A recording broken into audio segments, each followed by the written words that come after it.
What up, cappers, gamblers, punters, hustlers, low baggers? Happy Friday, March 2nd or March 4th. Sorry to all of you.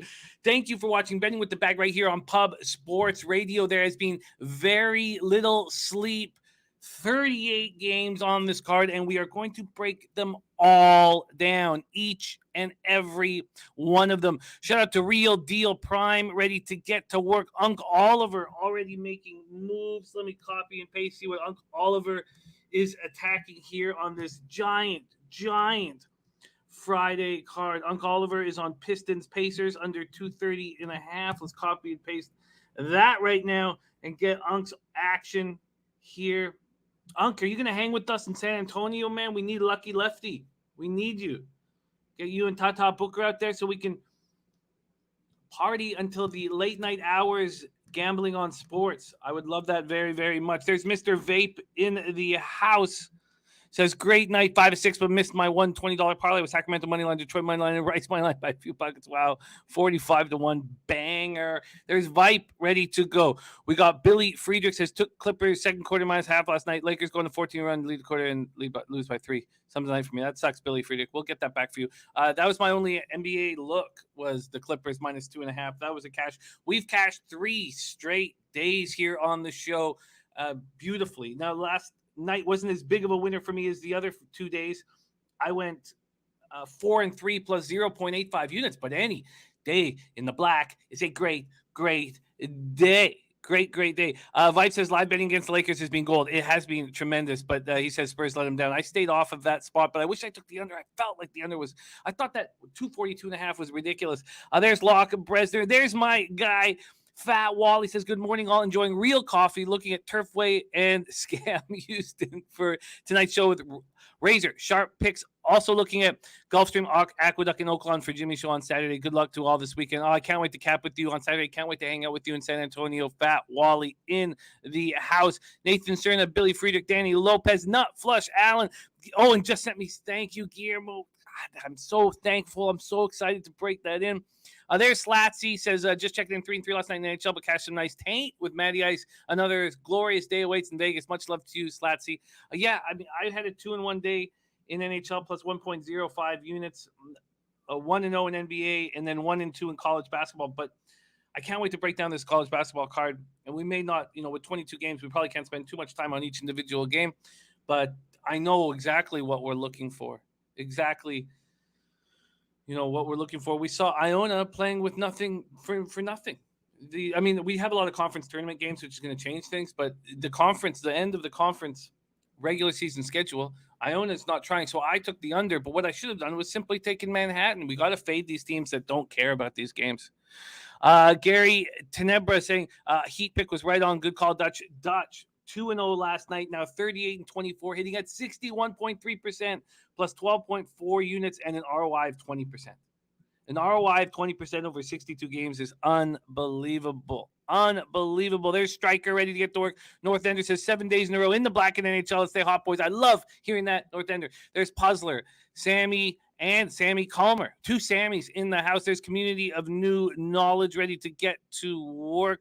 Andrew G says NBA lines are wild and out on a Friday. There's Jacqueline Martin. Great to see you, Jacqueline. Rodney Barton, Keith Money, Oz B, Vincent Siggers, Serious Business. What a group.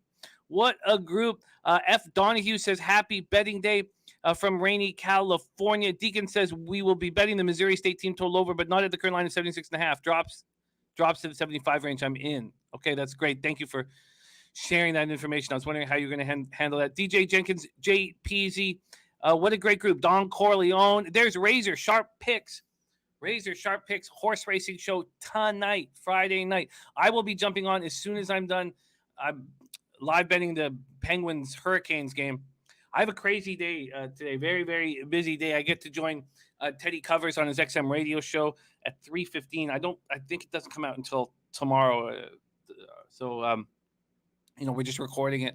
But what a wild day. And I get to finish it all off at Razor Sharp Picks is his horse racing show. And then tomorrow we have all day horse racing, and Razor will be on that show as well. There's Cashman 19 says looking for the horses for tomorrow. But first, let's get that cash today. Absolutely. Goiper. Yes. He lost both parlay pieces. Goiper. It was, I'm sure he's not pleased with that. Locke Bressner says, need a birthday pick for tomorrow. Okay, Locke, I follow you now, don't I, on Twitter? I believe I follow you now on Twitter. If I don't, I will do that for sure. But I'm going to write that at the top of my sheet here. So, Locke Bressner, you just got to jump on our horse racing show. Hop on our horse racing show tomorrow, and you'll have all the great cappers hooking you up. There's Juan Ruiz, whom I love dearly. Nasty Nate. Juan, can you come over? I got to hang out with Juan in Miami. Can you roll to San Antonio with us? There's Mr. Gokster in the house. Twan wins, since I was on fire yesterday based on Dutch's picks, and I missed the shout-out. Oh, no, you missed the shout-out. You got one from him. Can I please get one to start off my day better? Twan, my man, thank you for hanging with us at Pub Sports Radio. We enjoy capping with you enormously. Congratulations on your successful day yesterday. Let's get more cash coming in, Twan. All right, Mark Schillingberg, Dennis Trusty says, finally get one morning to be here. Great to see you, Trusty. Nuffle Sean says, question for you. When watching 3 NHL games at one time, how do your eyes not go crossed? Well, at least Fox doesn't have a glowing puck. That was ridiculous. Thank you. Deacon says if he was a girl, he'd date me. I like that. Okay, we got to make moves. We got to make moves. Shout out to all you guys. Ron Crawford in the house. Ron Crawford, Ron Crawford and Taint together on Valparaiso. Of course, it cashes. There's perfect rotation. It's been too long. Nasty Nate says, told y'all Celtics would smash. Von Polo in the house. I love you guys very much. Von Polo and his wife going to be hanging with us in San Antonio. And Uncle Oliver says it perfect. He says, let's go get it. Let's do a quick review of yesterday. So, Taint and spreadsheet plays today strong, and Taint rolling right now at 52.6%, which is what we expect. Dutch goes 2-0. In NHL, I push on the Wild -1, lose on the Hurricanes -1, cash on the Canucks, and cash on the Vancouver New York Islanders over 5.5. They keep giving us these 5.5 at plus lines, and we'll just keep going over them. This is not the old Islanders of yesteryear. They're just not looking good. Cash with the Clippers -2.5. That was my only NBA pick. And then 1 and 2 in NCAA, but I know what we did wrong, or what I did wrong, and I'm ready to fix it with the great Babano. So we have 38 games to cap today, 7 in NHL, 22 in NCAA, and 9 in NBA. So we got to be brisk. The plan is to put a big bulk of our time into NHL and NCAA basketball. At this point, we have Dutch Boy Fresh joining us the exact same time he did yesterday, 9:55 Pacific, 12:55 Eastern, and that is our plan of action. Let's bring on your first guest of the evening. We start with NHL, where he's gone 4-3 plus 0.59 units on our show. He's in the black, where we all want to be. Please welcome Hamilton's finest. If you want to party with him, come down to San Antonio, because he'll be there for the entire time, the 24th to the 31st. Please welcome Ian Cameron in the house. Babano, how you doing, my man? Yes, indeed. March 24 to 31. Pubapalooza, let's go. Make sure you're there. I can't wait. I absolutely can't wait. I've had the pleasure of hanging out with you before, and it's very Dennis Stress is his first guest of the evening. Look, I tried to cap 38 games. So, and I've already capped the horses for tonight. Trusty. Feels like the evening because you've been up so long today already. I was on the radio at 7:10 in the morning. Yeah. Come on. You've lived a full day already.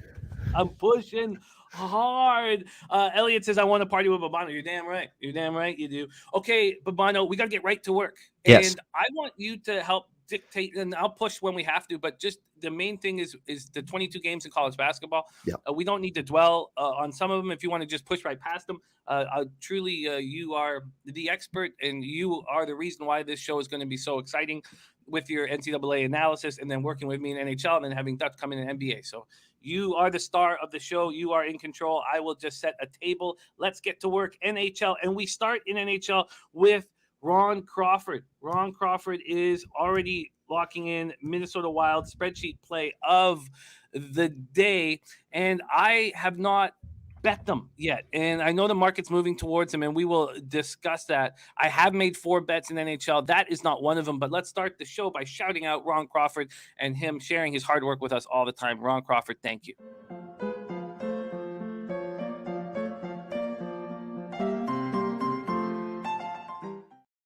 Great to see Bananas and Grapes, Astute Chaos, Dennis Garcia, CT Blaze. Let's get to work. Minnesota Wild 31-17-3, 15-12-2 on the road at Buffalo Sabres, 17-30-8, 8-14-4 at home. I will see if this is updating this. I'm not sure if our old site is updating right now. I can tell. No, it's not. It's clearly not. So I'm just going to cut it. And I'll bring on the Action Network here to help us. But let's move over to NHL just on Bet365 right now. So I could have got the Wild on a -1 line. That was going to be a little pricey. Not too bad. It wouldn't, it was going to be a -192 money line and +125 puck line. It's now -200 and +120. But I did have some cold feet, and it's not because of Kaapo Kähkönen. I believe that he will be their goaltender through this stretch drive. 12-5-2, 2.67 goals against, average .917 save percentage.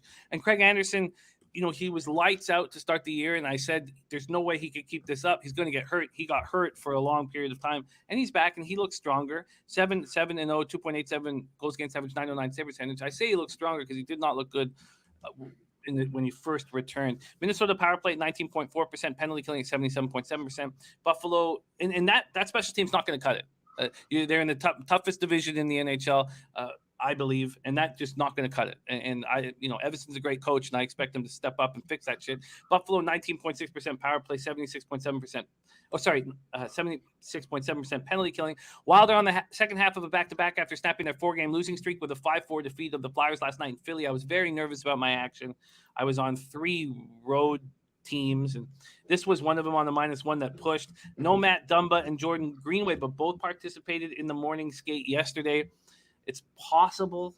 Dumba's missed 9 straight. Greenway's missed 4 straight. I believe that they feel like Greenway's a little closer. Sabres snapped their 6-game losing streak with a 5-1 win at Toronto on Wednesday night. We cashed with the Sabres. They always play the Leafs tough. Skinner had a goal and an assist, and Craig Anderson made 29 saves. Bryson Thompson and Okposo scored. Cousins with 2 assists. Take it away here. Oh, sorry. Yeah, Minnesota regulation -115 is the look here from Ron Crawford. Take it away here, Babano. First game on the board, Wild Sabres. Yeah, I'm going to go team total over 3.5. Same bet I had last night with Minnesota. I think it's a good way to go. I mean, I'd rather go with that. Why lay -190 with the money line when you can lay -135 with a team total? It's the same thing I thought with the Wild against the Flyers. And because really when you looked at it against Philly, if they win this game, are they really scoring less than 4 goals? I didn't think so. And sure enough, they scored 5, and they needed every single one of those goals because the guy that we thought was going to be the guy all season for Minnesota net, Cam Talbot, continues to struggle. And he kind of did last night as well. A couple of those goals he should have stopped. So I think Minnesota, look, a much-needed confidence builder. It wasn't a pretty victory, but they found a way to win. They desperately needed a win. They haven't been playing their best hockey lately. Their schedule was also very tough. They've played some pretty tough games, pretty tough opponents. They had a back-to-back with Calgary, one of the hottest teams going. So hasn't been an easy schedule. Well, now's their chance to really make some inroads here in the standings when you look at what they've got coming up. They had Philly last night. They've got Buffalo here. So these are 2 games that you would think they come in here, pick up a win. If Buffalo could play Toronto every game out of 82, they'd probably be over 500, to be quite honest with you. 5-1, they beat the Leafs the other night. They just match up very well with Toronto. They always give Toronto a hard time, and they did that again. But even on the back-to-back here, Minnesota's probably got enough to puncture the Sabre defense. I know they played well against the Leafs. The Leafs were flat as a pancake. You got to think things will change. Let's keep in mind, before the Toronto game, we saw this Sabre team give up 5 to Colorado, 7 to Columbus, 4 to Montreal, 5 to St. Louis, 4 to Dallas, 4 goals or more in every game. So for me, Wild team total over 3.5, -135. I get it. I completely get the breakdown of why you're taking the team total over. I think that I would probably prefer, me personally, the -1 line, but it's around the same number. But I have cold feet with Minnesota after watching them play over the last little while, and Buffalo with some added confidence after that win. And there's a question about what about the over. There's Red Girl. It's great to see you, Red Girl. What about the over? I'll tell you what, I think Kähkönen is playing really well, and that gives me cold feet on the over. And there's enough spots that I like here. Do you think that we shouldn't have cold feet with the Wild and that they come in on the second half of back-to-back and take care of business? I think so. I do. It's a back-to-back, but they got also their better goalie, Kähkönen. And that's also why I don't like the full game over, because I don't know what Buffalo's going to do here in this game against Kähkönen. Kähkönen's played well. He's been their better goalie. No question about that. Nevison still wasn't thrilled with their defense last night. against the Flyers in his post-game press comments. So I think there'd be a focus there. Minnesota will I could see 4-1, in this game, or 4-2, and you get a push, but the team total goes over. I could totally see that kind of final score. By the way, Minnesota 6-1 the last 7 times they've played in Buffalo against the Sabres, and in those games in Buffalo, they have scored 4, they have scored 4, they have scored 5, they have scored 4. Last 4 trips to Buffalo, 4 goals or more in each of those for the Minnesota Wild. So 3.5 over, I like it. Yeah, I get it. And I'm going to probably just stay off this game. The Wild have disappointed me, but probably an okay time to fade Buffalo after their tremendous performance. Dennis Garcia says, I'm so tempted to take Buffalo. Perhaps some mini money can convince me more. There's Turnsey in the house. Great to see you. And Gerardo Hernandez with a look. Anybody wants action right now? Turkey Super League. Adanya Demirspor versus Yeni Malatyaspor. Both teams to score at -138. And Cashman, we also have Mr. Gokster in the chat right now. And he's got a great read on the Sabres. So Cashman asking what Gokster thinks of that spot. All right, let's move on. Babano is on the board. Next up, we have a bet that I have made, and I've gone against this market move. Let's see what it is right now. Oh, well, it's not it's moving with me now. I was surprised that this opened at Bet365, the over in Detroit, Tampa at 6.5 -105. It went to plus a hundo, and I just couldn't understand that. Now it's at -120. So I got in at plus 100, and this feels really good. Now this is not being this is not being meaning cashers, but it still feels good to beat the market move like this. Red Wings 24-24-6, 8-13-3. Tampa Lightning 35-11-6, 18-4-4 at home at Amalie Arena in Tampa, Florida. First off, I don't trust either of these goaltenders. And right in the beginning of the year, when Alex Nedeljkovic had a .920 save percentage, I said, I believe Rod Brindamore is right. I believe this is not a goalie that if he doesn't think this is a goalie after being nominated for the Vezina, doesn't think it was a goalie to move forward with, and I don't either. And now he's showing us why. 903 save percentage, 3.13 goals against average. He does not look good. Brian Elliott does not look good either. Detroit power play at 16.9%, 76% penalty killing. Tampa Bay 20.1% power play, 79.7% penalty killing. And Bono, frankly, I'm shocked that their special teams is not better than that. Detroit snapped their 2-game losing streak with a 4-3 win at home over Carolina on Tuesday night. We talk about Lucas Raymond continuing to impress, the 2024th overall draft pick, now with 43 points, 5 goals on the power play, 2 goals in overtime. And then Moritz Seider, 6th overall pick in the 2019 draft, has a 7-game point streak.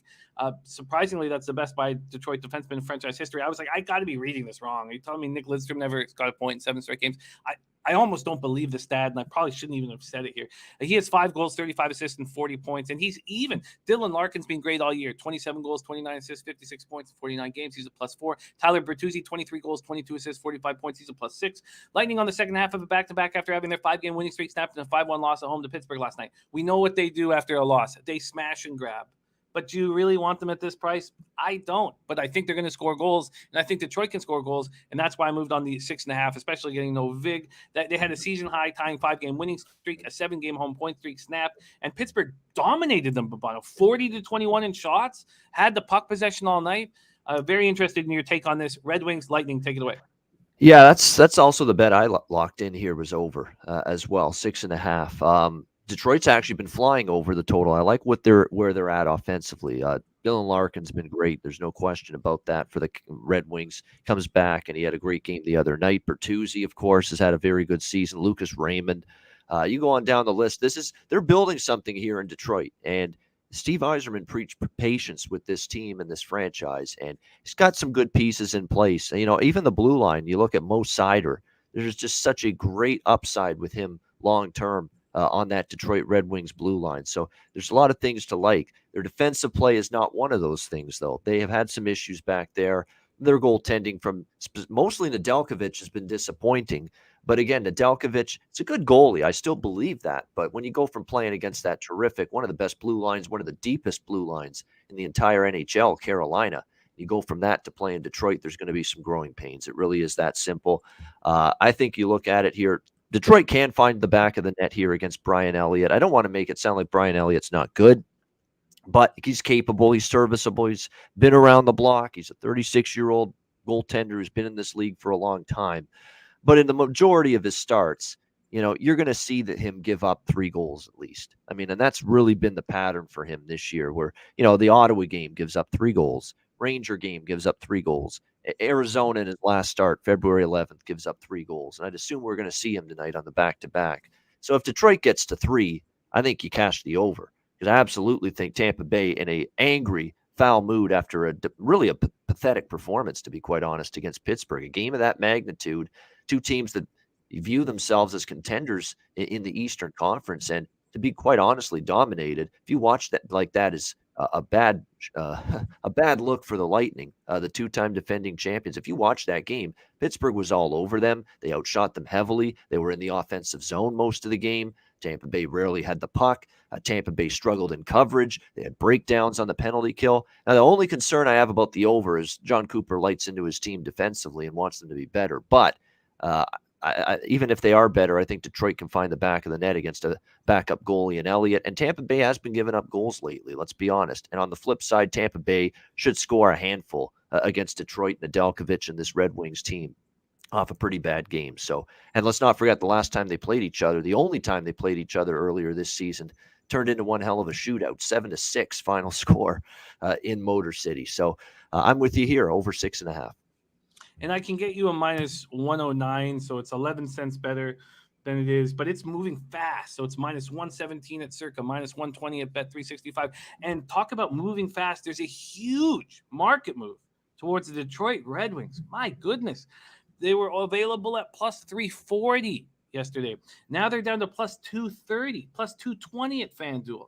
A huge move towards the Red Wings. Wow. And so Michael Irvelina says Tampa Bay's record after losing the game is unbelievable. Lightning puck line is a must play in the Lightning press and total over. Now it's at minus 120. And I get it. I get it. They're actually, Jimmy, 5-0-1 off a 5-1 essentially. They had a shootout loss. 5-1 off on the second of back-to-back games, Tampa Bay this year.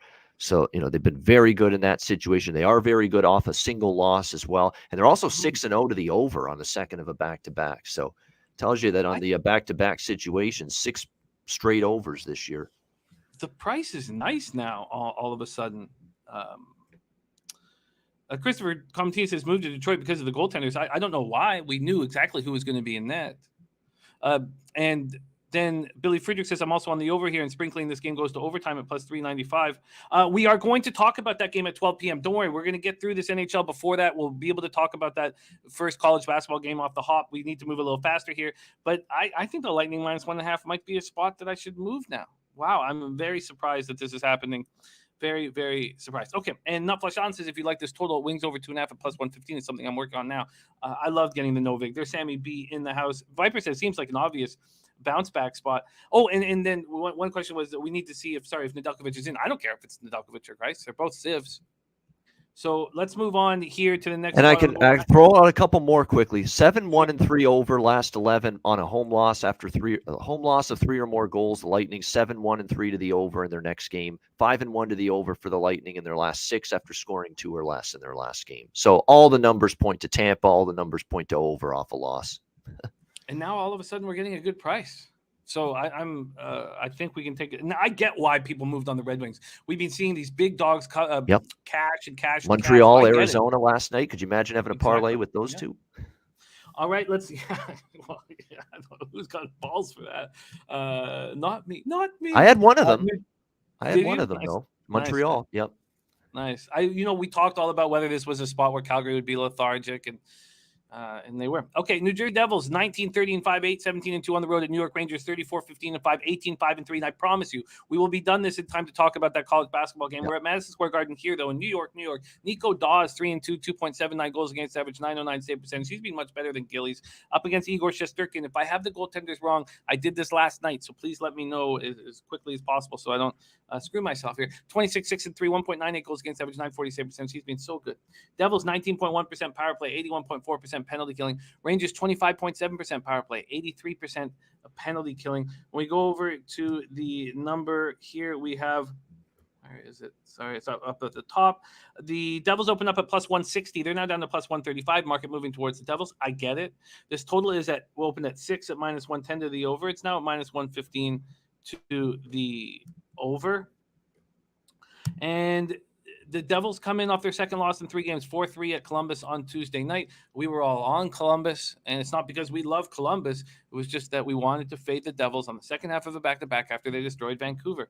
New Jersey had 12 goals during a 7-game skid from January 23rd to February 7th. Since then, 40 in their last 8 games. And they're only 4-4 in those 8 games. 4-4-0. 21 goals in their past 4 games. And what happened 4 games ago? Dougie Hamilton returned. Jack Hughes came back from health and safety protocol. Hamilton has a goal and 2 assists in his past 4 games. Hughes has 9 points over those games. Hischier rolling too. 6 goals and 11 points in those 8 games. Pavel Zacha has goals and 7 points in those 8 games. And we haven't even mentioned Igor Sharangovich, who's been excellent. Rangers snapped their 2-game losing streak with a 5-3 win at home over the Blues on Wednesday night. We were on the Rangers. 18 comeback wins, tied for the league lead. Tied with who? The Avalanche. Kreider scores that another power play goal, the backbreaker with 8:20 remaining. 35 goals on the year, 18 on the power play. Take it away here, Babano. I've not moved on this game. Devils, Rangers. Another game with a bet for me. New Jersey team total over 2.5, which I got at -120. They've scored 3 goals at least in every game since the All-Star break, and it's very easy to see why.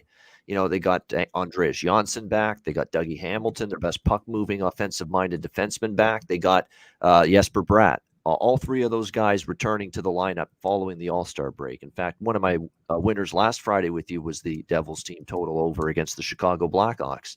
I'm riding this once again. It has won for me every game since they've been back. I know it's Shesterkin, likely a net tonight for the Rangers, but New Jersey's had no trouble finding the back of the net against the New York Rangers. You look at recent head-to-head games, they've given the Rangers some trouble. They've been able to score goals against the New York Rangers. They scored 3 in a shootout loss back in November. Last year, they scored 3. They lost again, but they scored 3 goals in a 5-3 loss. The game before that, they lost again to the Rangers 6-3. But again, they got 3 goals, and that's all I care about. I don't care one bit if they lose this game or win this game, New Jersey. I'm just betting on them to get 3 goals because offensively, they're good enough right now against, I think, anybody to score 3 goals.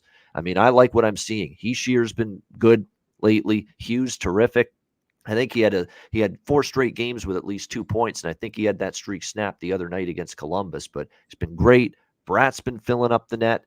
I know it's Shesterkin and a stingy Ranger defense, and I believe the last time they faced Shesterkin, they did score 3 against him, New Jersey. So, again, this is not me. If you want to take New Jersey money line, go ahead. I'm not interested personally because I could see this being just like the recent head-to-head games where it's 4-3 Rangers or 5-3 Rangers. I could see it. But I'm just going to bank on the Devils to score 3 goals, something they've done every game since the All-Star break. New Jersey team total over 2.5 for me. And what was the juice on that team total? It was -120 when I bet it. So I think it'll still be around that. I imagine it would be. There's a thought that it's possibly Georgiev in that, and also that Gillies has been announced. I mean, if this is Gillies Georgiev, I mean, you bet that right now. And -128. Thank you, Chris. Oh, sorry, -118. I'm going to be messing up numbers because I barely slept. So I would add a full game over if Georgiev's in net. Obviously, it'll be Gillies or Dawes for New Jersey, and I don't necessarily trust either one, although I think Dawes is the better of the two right now. But certainly if it's Georgiev, the full game over, I get interested in that quite a bit. And Nutflush found a -115. By the way, Billy Friedrich found you that over 6.5 at -107. So we are cutting down the VIG for Babano, which is great work. Thank you guys Thank for you that. very much. Let's Great keep work rolling. And if there is an issue, if we are worried about getting to that 12 o'clock game, we'll just move over to it. But we're going to try to get there in order. We'll get there in time. 7 p.m. Eastern next up. Pittsburgh Penguins 33-14-8, 18-6-3 at Carolina Hurricanes 37-12-5, 19-4-2 at home. PNC Arena in Raleigh, North Carolina. I will be live betting this game live on YouTube. So I'm excited about this game very much. I'll be with my friend Kiprios and we'll be hammering it. Casey DeSmith versus Antti Ranta. So I've made 2 moves. One, I waited for the money to come in on Pittsburgh, and it did. So last night it was at -155 and +160. The -1 actually worked out to a +100, not even a +101. And now I bet it at -135 +175. So I got it at +117. I understand why people are backing Pittsburgh after what they saw from Tampa last night, but that's a situation where I do want this is a perfect situation for me in gambling. It doesn't always work out like this. And Mark Schillingberg says dismiss shutout tonight. I did move on the under 6.5 at -115. Those are the two moves I have made. First off, I think I have a goaltending advantage with Antti Ranta over Casey DeSmith, even though my man Mark Schillingberg saying a shutout tonight. Pittsburgh, power play 22.2%, penalty killing 85.9%. That's a team that will roll in the playoffs. And same with Carolina, 25% and 89.2% respectively. Penguins are on the second half of a back-to-back after winning their third straight game, 5-1 at Tampa. The Hurricanes are on a back-to-back after losing their second straight game last night, 4-0 at Washington. Hurricanes are 9-5 against division rivals. It was just the second time this season they've been shut out. Clearly, they missed Tony DeAngelo, but I think they bounce back in a very, very important game, and I'm taking them here. So I'm on the Hurricanes -1. I'm on the under 6.5, and I will be live betting the shit out of this game tonight. Take it away here, Babano, Pens, Hurricanes. All right, sounds good. Carolina for me is, let's make it official. What the hell? I'm high volume. How can I say it's? I was hoping for a little bit more of a better price, but I'll add it because I do like how it sets up for the Hurricanes. There's no question. -130 off a really poor performance last night against the Washington Capitals.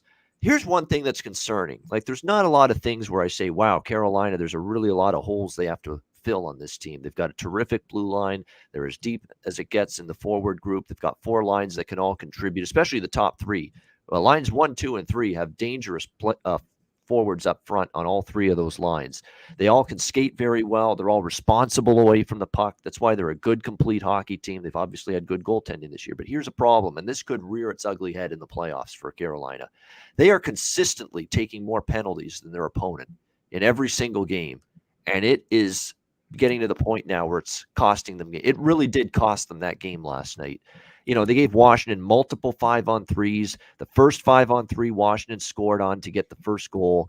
And that's going to bite you in the playoffs because special teams becomes an even more predominant component, of success or failure in postseason. So that's a major concern for me. Now, if you listen to Rod Brindamore, he's going to say that they don't deserve some of these penalties. And he's been saying that all year. He's been banging this drum all season long. This Carolina team gets a lot of penalties they don't deserve. But the fact is, they're still happening. That it's still happening that they're taking way too many penalties. So obviously the referees disagree with you, Rod. You've got to reel this thing in right now because it's the one thing that's going to derail you from a long Stanley Cup run in the playoffs is all of these penalties that you're taking. And I know you've got the number 1 penalty kill in the NHL. I understand it. It's bailed you out in a lot of these circumstances. But you're going to be also facing better power plays, better teams, better opposition, more firepower come playoff time on a nightly basis. You got to reel this in. You can't be taking 6-7 penalties a night and expect to win in the postseason. So that's my little rant on Carolina. But I'm with you, Jimmy. I like them tonight. We'll lay the $130. And we can get you -126 at Even Pinnacle. better. So we've locked you in there. Turnsey making a big boy bet on the Hurricanes tonight. So let's keep rolling. We have 3 games left, and we have 25 minutes before the Lancers tip off. So we will get you there. We promise all games will be capped here. Next up, the LA Kings at Columbus Blue Jackets. Kings 29-19-7, 15-7-5 on the road at Columbus Blue Jackets, 28-25-1, 15-11-1 at home. We go over to the market in this spot. I would take the Blue Jackets at this price. Money's coming in on the Kings, and I think the Kings are a good hockey team. Quite a good hockey team. But I don't want them as a favorite on the road, and they didn't bounce back from that 7-0 loss at home to the Bruins. I mean, I can always trust Deneau. He was a -4 when it was 5-0. I don't know what he finished up in that game, but he bounced back against Dallas, but the team didn't really. And I've always sort of question this group's heart. And maybe I shouldn't say that they won 2 Stanley Cups, the core of this group. So I shouldn't say that. But, of late, I have not questioned. Of the last few years, I've questioned this group stepping up. We're a nationwide arena. It has Johnny Quick listed right now versus Elvis Merzlikins. The power play for the Kings, 16.8%, penalty killing 75.3%, Columbus 17.2%, penalty killing 80.3%. And they're 8-1-2 over their past 11 road games. So why am I hesitant and I do understand why they're being backed, but the Blue Jackets snapped their 2-game losing streak with a 4-3 win at home over the Devils and pump the brakes on that because we had the Devils on the second half of a back-to-back. But Line A is rolling 23 points in his past 14 games. I love the Boone Jenner Voracek Line A line. I think it covers all bases for what you want out of a line thanks to Boone Jenner. Boone Jenner, 23 goals, 43 points. He has 13 points in his last 11 games. Voracek is playing very good hockey right now. He has got 12 assists in his last 12 games. And Zach Werenski was on the ice for Thursday's practice. They need him back. But Jake Bean was on the ice. Korpisalo, Eric Robinson, Brendan Gaunce. They were all on the ice. And they expect Werenski and Korpisalo to be the closest ones to return. So for me, I'm off this game. Maybe, and let's just take one last look at the total here. This total opened up at 5.5, and it shot up to 6.5. Does that mean Korpisalo is in? Wow, I did not expect to see that. 6.5 is wild. Take it away here, Babano Kings Jackets. Yeah, I mean, I still like the over, even at this number. I agree with it. Kings are not this under team anymore. I mean, their defense has not been great lately, and I've lost 2 in a row with the now I've won a bunch with the LA. But I stayed on them against both Boston and Dallas and lost both times. And the Dallas game was frustrating. They had the start I expected. They had the 1-0 lead. They came out with a purpose after that 7-0 beatdown. And then they just took took some penalties, got in penalty trouble, some breakdowns defensively. Penalty killing was off in that game for LA. And they had a 3-1 lead. Things were looking good. Then they ran into that trouble and 3 straight goals for Dallas, and then Dallas did a really good job with a shutdown third period to bring that game home and win 4-3 the other night. So I'm not interested in losing a third straight game with LA, especially at this price. So I'm not involved in the side, but I could see this game being over right now. Kings are struggling defensively. Other than beating the Islanders and holding them to 2, we've seen them. They gave up 7 to Boston. They gave up 4 to Dallas. On the recent road trip they gave up 3 goals to Arizona and Vegas. They just haven't been as sharp at that end of the ice. And Quick and Peterson have had great seasons. Neither one has been sharp in their last recent start either. 5-0 in their last 5 against Eastern Conference teams. So when they step outside of the conference, maybe a little lack of defensive intensity we see from LA. It looks like Korpisalo's in. I didn't know that. I think it just got confirmed. No, it's Merzlikins apparently from what I'm seeing. On some sites have Merzlikins. Let me just double check this, make sure we've got it. The market move would lead you to believe it's Korpisalo coming back from returning from injury. Wouldn't you say? Why else would it go up a goal? Yeah, it's Merzlikins. Confirmed. It is Merzlikins. So wow, not wild. Korpisalo. Quick, Wow. likely for the Kings. So, oh boy, I'm on the fence now. I thought because you're right. Once I heard Korpisalo, I'm like definitely going to get in on the over. Now I still lean over. I still do because Columbus is an over team to me. There's no betting an under with this Columbus group at the moment. I mean, 4-3 with Jersey the other night. Even the Columbus-Pittsburgh game, that stayed under. There were a million quality chances. Could have easily went over. And then, of course, we had a bunch of overs before that. And they get Werenski back. That's going to help their transition game. That's going to help their puck movement. So I'm going to stick with it. We've already got a bunch of bets. What's one more? Over 6.5. If it's 6.5, I'll take it. You'll at least get a even money or plus price on that. We can't give you a plus price at this point. It's a pick 'em basically. The best we can give you at the 6.5 is -1. Where is it? Sorry. Oh wow! Pinnacle just moved that Pittsburgh Carolina total down to 6. There you go. That's excellent news. But this sharp book too. 6.5 is -106 at LA Columbus. Well, let's go with it. I like goals, and I've been on a bunch of Columbus overs, so. Over 6.5 for Babano at -109. All right. I know that we are 20 minutes away from tip-off, but we only have 2 games left, and we will get there. And Razor Sharp Picks has a Tampa Bay pick 5 here in our chat. If any of you tailed his pick 5 yesterday, I believe it was the Gulfstream pick 5 that he dropped in the chat. That cashed. $187 profit on that. Shout out to Razor Sharp Picks. 33 minutes to post there. Okay, so I'm going to stay off this game.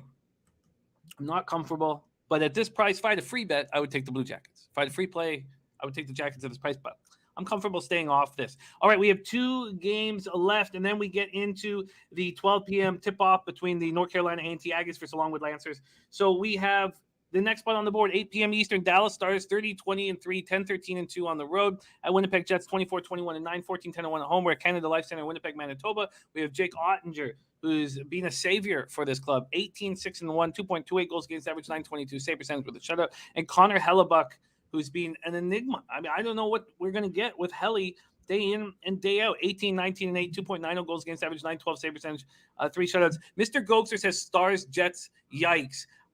I think the same thing. I don't, but Boban's going to have to give us clarity because this just makes me nervous seeing these two teams squaring off so often. And this total opened up at 5.5, heavily juiced to the over. It's moved to 6. The Stars opened up as minus 102. It's now a pick 'em at BetMGM. They're the favorite. So money moving towards the Stars. And look, I get it, but I don't know if I want it. Dallas power play at 23.2%. Winnipeg power play at 22.4%. Both power plays are strong, and both penalty killing is weak, 78.2%, 76.9%, which leads me to say, why am I not on the over? Hellebuck hasn't been very good. Maybe that's where I end up. Stars coming off their second straight win, 4-3 at home over the Kings on Tuesday night. They're 12-4-1 since January 20th, and this is the difference in this team.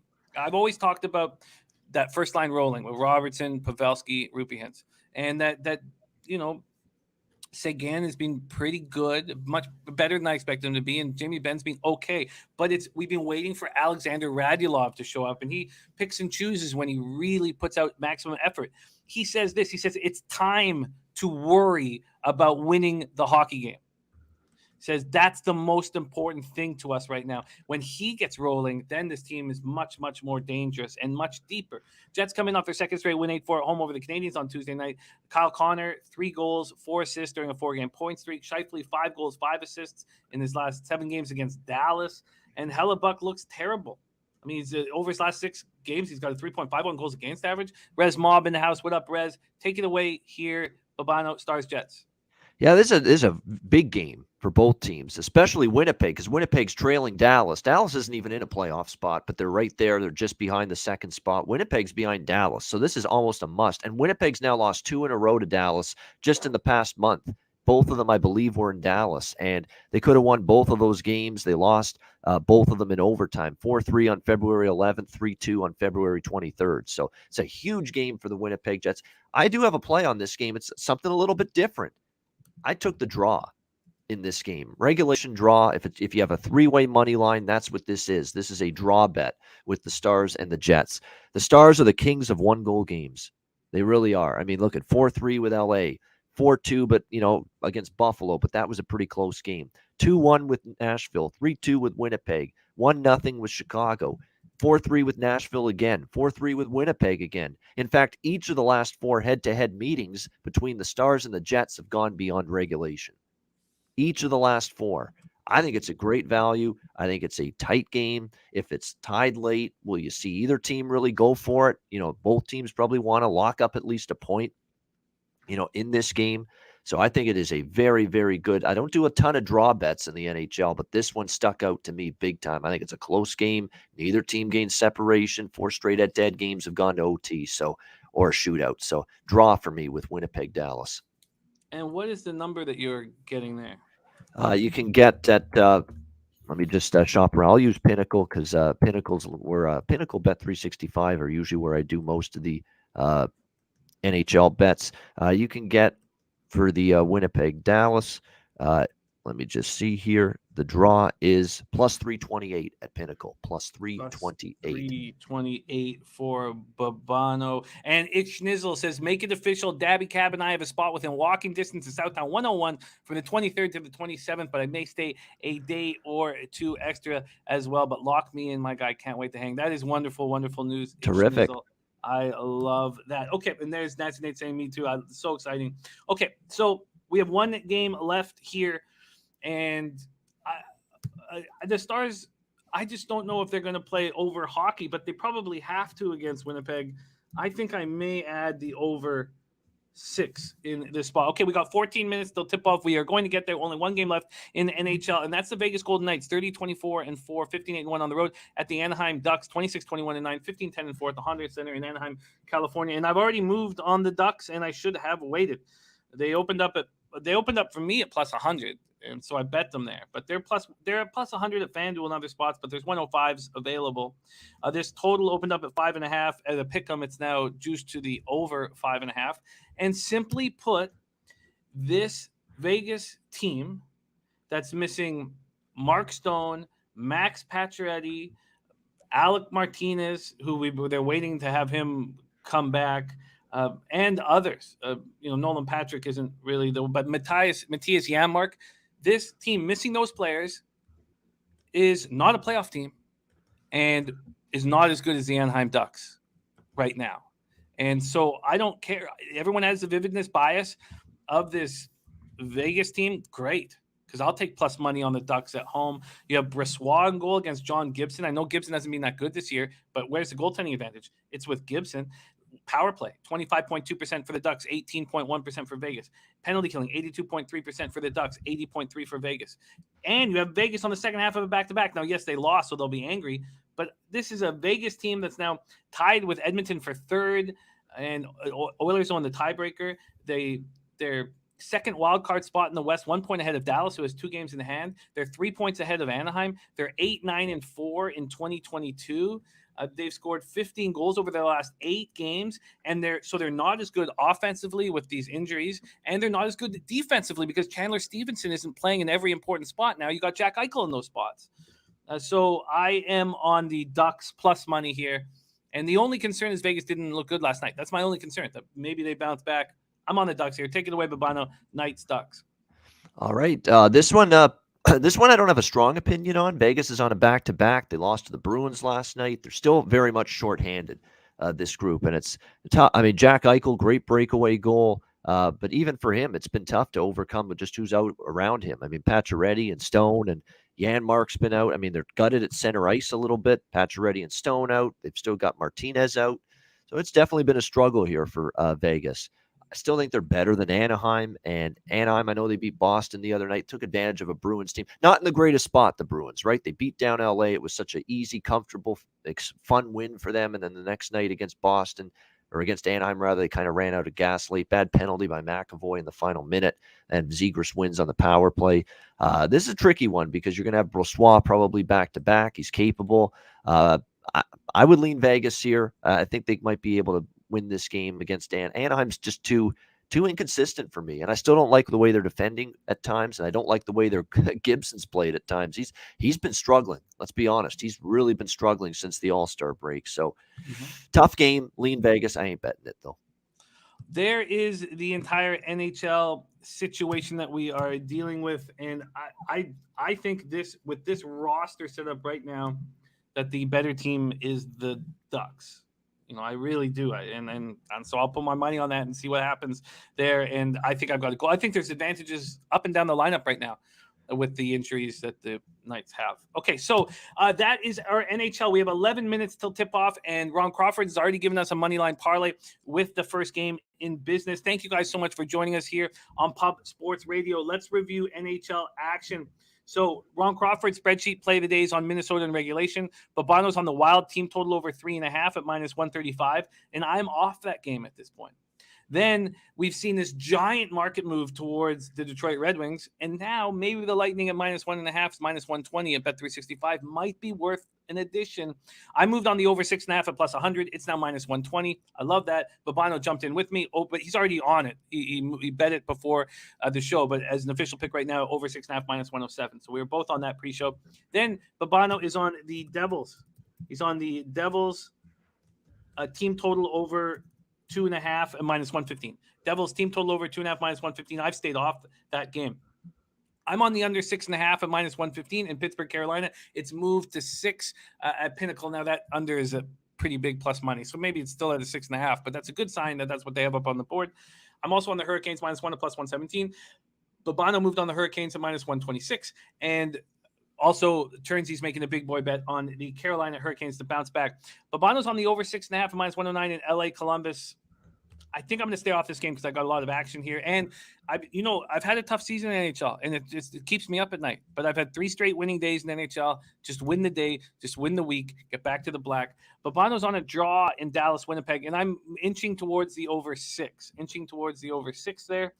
Then I'm on the Ducks at plus 100, and Babano is off. There you go. NHL card locked in. Babano, let's move on to this game that's tipping off in 9 minutes. So we have a spreadsheet play today given to us in NCAA basketball. That's Longwood and Winthrop moneyline parlay. That's being given to us by the great Ron Crawford. All right, let's get to work right now. Still time to get bets in and still time to break this down. Let me move over to NCAA basketball. And let's go. First game, 12 p.m. Eastern, the Big South quarterfinal. North Carolina A&T Aggies, 12-19, 6-10 in conference versus the Lancers, 23-6, 15-1 in the Big South. We're at Bojangles Coliseum in Charlotte, North Carolina. Longwood opening up at -7. There are 6.5s on the board. My first thought is that's not as big of a spread as one would expect from a Lancer squad that's been dominating in conference play. This total opening up at 138 is now down to 136.5. There's still some 137s on the board. The Aggies snapped their 4-game losing streak with a 78-71 win over Radford to get their conference tournament started. That was yesterday. And the Lancers are rolling. I mean, they come into the conference tournament winners of 5 straight and 16 of 17, and they're only getting -6.5. T-Max is on Longwood at -8. Not sure why it is 6 now. Vincent Sigger says Longwood is available at -6.5 right now on Bovada. Here we go, Babano. This one pops off in 8 minutes. Take it away. North Carolina A&T, Longwood. Yeah, if you like Longwood, you're getting a better number. I think there is some value on Longwood, but they've had a tough time with A&T. A&T beat them. A&T handed them their only loss in conference play this year, Longwood. So this is a capable Aggies team that's playing better. Had a very good win in their first tournament game against a Radford Highlanders team that's been pretty solid in this conference for years. A&T has some advantages here. I can understand the move a little bit. It's tough because can they duplicate that again? The thing is, Longwood is pretty good at taking away what A&T wants to do most. You know, they're very good at cutting action, getting the ball just down low with good passing into the paint area, with a cutting to the rim. Longwood's usually pretty good at defending that. You know, that could be an issue here for A&T, but A&T shot the ball extremely well. And you got to think when you look at the percentages in the 2 games. And remember, in the other game that A&T lost to Longwood, they beat them in the one game. They lost to them in the other. And in the other game, they had a lead, a sizable lead, you know, in that one game. So this is a tricky one for me because this is by far, I think, the favorite to win this Big South Conference tournament. They've been the best team in the conference and in the league all year. But we've seen this where these underdogs, they catch lightning in a bottle, and A&T had just a lights-out performance against Radford. They get confidence from that. They played a game in this facility. Longwood hasn't. That's sometimes an advantage. So it's not a game I'm involved in, but I could make a case for either side. So it's a one I'm staying away. Yeah, I get it. I get it. I mean, you could imagine that the Lancers will be very high intensity right from the tip-off, knowing what the Aggies can do to them. And that's why Community of New Knowledge is on Longwood first half at -3.5. That makes sense to me. Joseph Gomez says under both teams can win. And Mike M says Longwood hasn't been covering at this number, but like the over 136. Be careful with unders in this venue. Every game went over the total the other day at Bojangles Coliseum for the Big South first round games. Every game went over the total, and some of them weren't even close, to that total. Flew over the number. So I'm not saying blindly bet overs here in this venue again today, but it's better beware. It was an over-palooza a couple days ago in this conference tournament in this same venue here, Bojangles Coliseum. And Grand, my man, that was the NCAA spreadsheet play of the day. The NHL one is Minnesota Wild in regulation. So there you go. Abel Alvarez in the house. He's got a Longwood money line, Winthrop money line, North Iowa money line parlay. All right, there you have it. So no move from either Babano or myself. We move on to 1 p.m. Eastern, and we move on to the MVC tournament quarterfinal. Illinois State Redbirds 13-9, 5-13 in conference versus the Northern Iowa Panthers 18-4, 14-4 in conference. They've been impressive down the stretch. We're at Enterprise Center in St. Louis, Missouri. We have Illinois State opening up as 7.5-point dogs. That's moved to 8 or 8.5, depending on where you shop. And this total is being dropping quickly, opening at 149 all the way down to 145.5. And last name Grandy, nickname Diesel. All right, Grandy Diesel. You got it, my man. Thank you for joining us and rolling with us. Let's go. Illinois State opened up the conference tournament with their second straight win over Indiana State. Back-to-back wins over Indiana State, 58-53. It was a much lower scoring game than the first win they had over them. But Northern Iowa just comes in tough as nails right now. They've won 4 straight, and the last one was a big 102-96 overtime victory over Chicago Loyola. Impressive stuff from them, and they're big favorites here. Take it away, Babano. MVC quarters, Illinois State, Iowa. So long term, this Enterprise Center, Missouri Valley, of course, Arch Madness has been here for years. The Missouri Valley Conference Tournament, St. Louis, home of the Blues. There's been that long-standing argument where you can only bet unders, in this conference tournament. And historically, the Missouri Valley tournament in this building has been very good for unders. There's no question. You go back and look 5, 10 years, 15 years down previously. It's been a very, very good under conference tournament. I'm bucking that trend in this game. Northern Iowa has been a cash cow for me over the total. I mean, this is a terrific, terrific offensive team. It's the best offensive team they've had in years. AJ Green leading them. They've got multiple weapons along the perimeter. They've got a good inside game. They've got inside-outside balance. They make their free throws. They're a great free throw shooting team. They have got all the components of a terrific offensive team. No question about that. And I don't think Illinois State is slowing them down by any stretch of the imagination. Illinois State had to play last night, and they had to play not only last night, they got to turn around and play this game early, 1 p.m. Eastern, noon local time, but a 58-53 game. They had to gut it out against Indiana State. They were trailing in the second half. They had to come back and win that game. This is an Illinois State team that for the year is giving up 44% shooting, almost 75 points per game. It's not a great defensive team.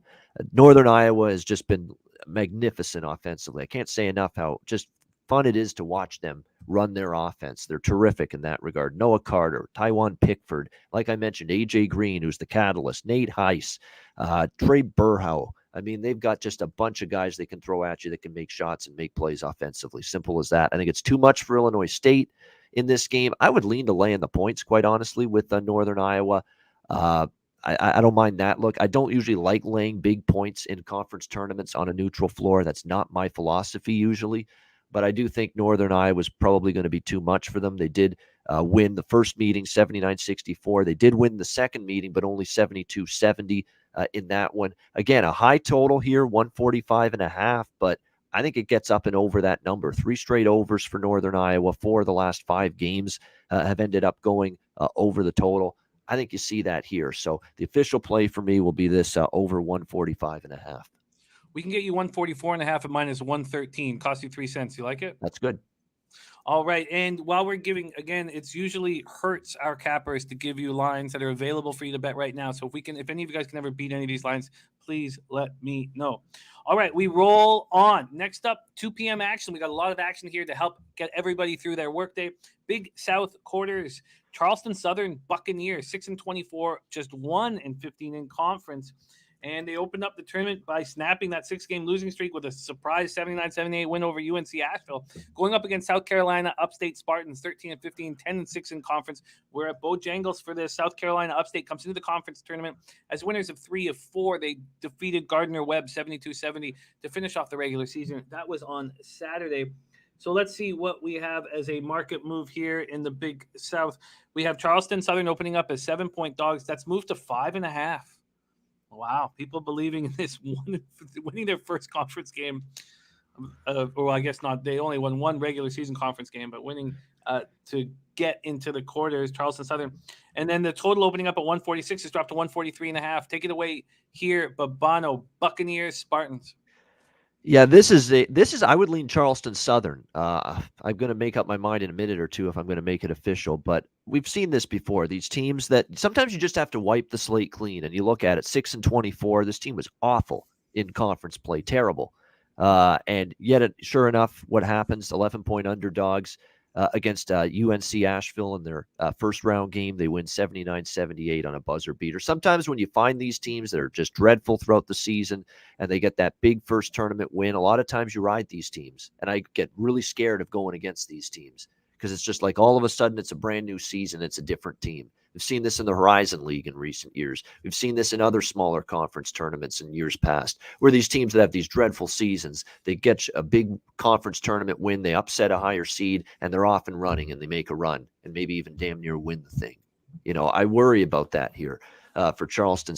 And Upstate, there's a lot of stats that point out that Upstate's kind of been fortunate more than they've been good throughout conference play, and they haven't necessarily been great point spread wise. They had a great run there January into early February, and I know Maxwell Smart was on a lot of Upstate point spreads earlier this year, but lately not the same. I mean, just 3 and 4 straight up, 2 and 5 against the spread their last 7 games. They've lost to Campbell, Longwood, Asheville. They barely beat, a weak Presbyterian team by 5. They needed overtime in the last meeting against Charleston Southern to beat them, 78-73 in overtime. They got crushed by Winthrop, Gardner-Webb. They only won by 2. It's not a win by margin type of team, Upstate here. So I could see Charleston Southern hanging in this game. And again, they took Upstate to overtime the last time they played at Dead. Let's do it, Jimmy. Let's make it official here. Southern plus the points here in this one. All right, let's see if we can give you that 6, and we can. We can give you a +6 at -110. That's good. For Charleston Southern. Charleston +6 at -110 for Babano. We roll on. We're making good time. You're doing a great job with pace, Babano. Yep. Next up, 3:30 p.m. Eastern, and we go back to the MVC quarters at the Enterprise Center in St. Louis, Missouri. We have Bradley Braves 17-13, 11-7 in conference against Loyola Chicago Ramblers 22-7, 13-5 in conference. Let's see what we are dealing with here. We have Bradley opening up as 5.5-point dogs. FanDuel's moved it to 6, so has Bet Rivers and Sugar House and Unibet, but there are 5.5s out there. This total opened up at 130.5, and only DraftKings and Bet Rivers and Sugar House have moved it up to either 131 or 131.5. There's DX Filer in the house. Great to see you, DX Filer. Bradley finished off the regular season winning their second in 3 games, 79-55 at home over Valparaiso, and we saw what Valpo did yesterday. A great call by both Taint and the spreadsheet play of the day. First time I remember seeing them. I think it's happened before, actually, but it's the first time in a long time that they've been on the same look. And then we have Loyola Chicago entering off having their 2-game winning streak snapped in that 102-96 overtime loss at Northern Iowa against a very difficult Northern Iowa team. Take it away here. The quarter is Bradley, Loyola Chicago. Yeah, this is the second quarter final, and it's the second of the afternoon games. This will be after the Illinois State Northern Iowa game. I mean, you look at every recent meeting between these two teams, and including both meetings this year between Bradley and Loyola Chicago. Loyola Chicago's had their hands full. This isn't a great matchup for the Ramblers at all. And you look at this team down the stretch. Did they play their best ball? Okay, they crushed lowly Evansville's just awful. Thank goodness they're out of this tournament already. Terrible basketball team, that is. And then Illinois State failed to cover. Drake at home, they were favorites. They lost outright. They struggled to beat Valpo on the road. They squeaked out that game. They lost in overtime to Northern Iowa. I mean, this team has definitely got issues at the moment right now, Loyola Chicago. Their defense has been good most of the year, but they've had these instances where they've struggled. And when you look at when they faced Bradley head-to-head, like I said, this has been a very difficult matchup. And the thing is with Loyola Chicago, these couple losses they suffered down the stretch, losing to Northern Iowa, where they could have been the number 1 seed in the Missouri Valley, get the number 1 seed and face maybe a better opponent, maybe a team they match up better with in this game. Instead, they get the 4 seed because they lost to Northern Iowa that final game last weekend. And instead, they get Bradley. And Bradley is a good defensive team. They're very physical in the paint. They really, really make it difficult for you to get space and find those open looks. And that physicality, that defense that Bradley brings. And by the way, they're very well coached as well. I think Brian Wardle is a very, very good head coach. He's been here at Bradley for many years.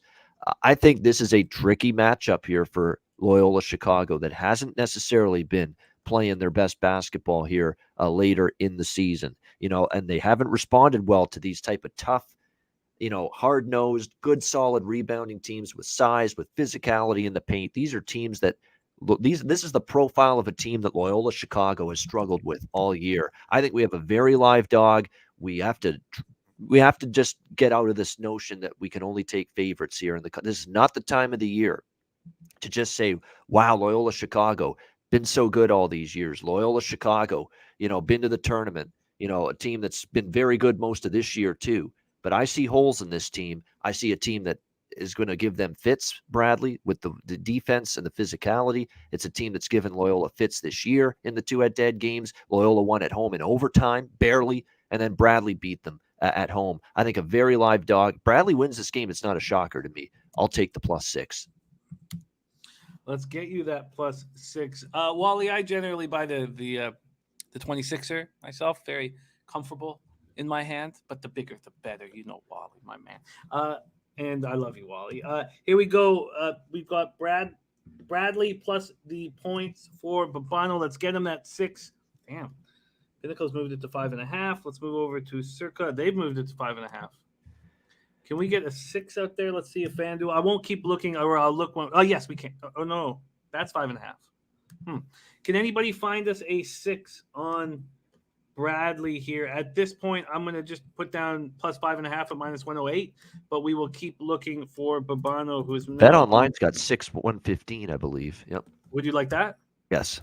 Okay, Bradley +6 at -115 for Babano. We roll on. We move over to the SoCon first round, 5 p.m. Eastern.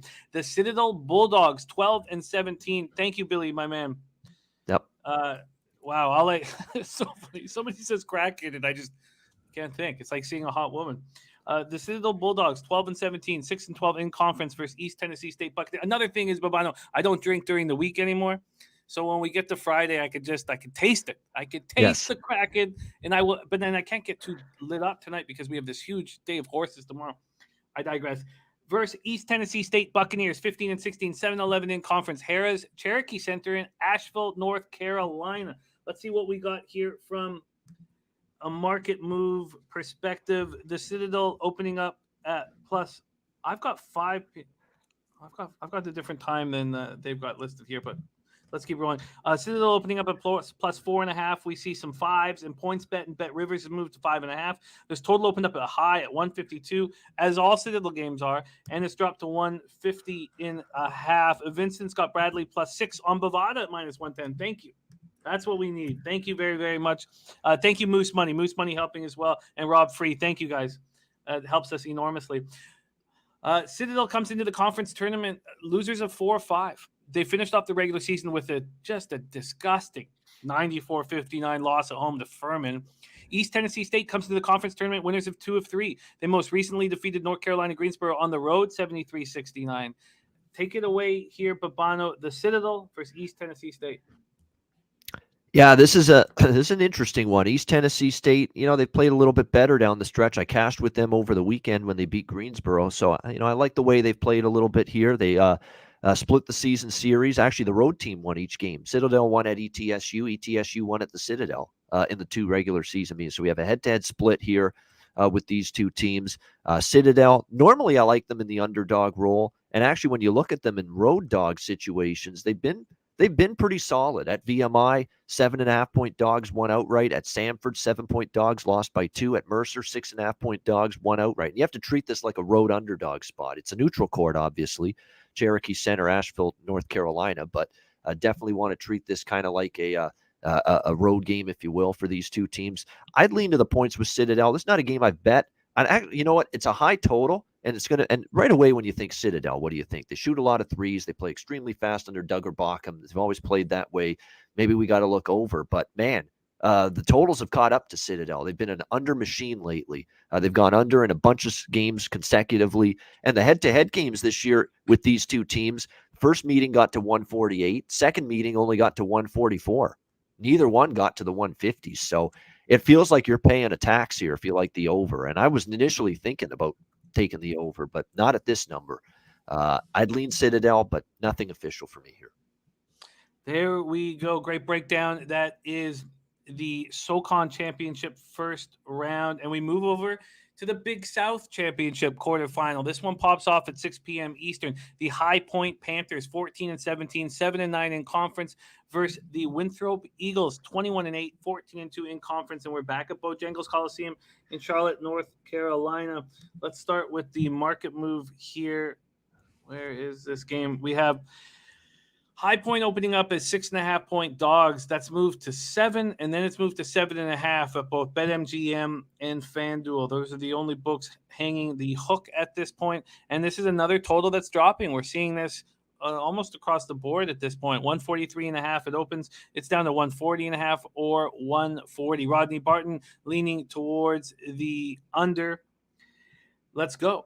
High Point opened up the conference tournament with their third straight win, 84-77 in overtime over Hampton. Winthrop is rolling. They come in off their 8th straight win, 92-86 at home over Charleston Southern last Saturday. Take it away here, High Point Winthrop.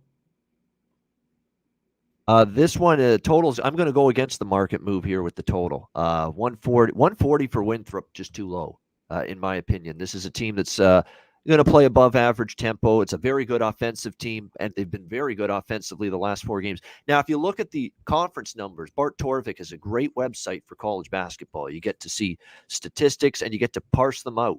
You get to see either full season, or you get to see non-conference stats only, conference-only stats. And at this time of year, I like conference-only stats, especially when you're talking conference tournaments.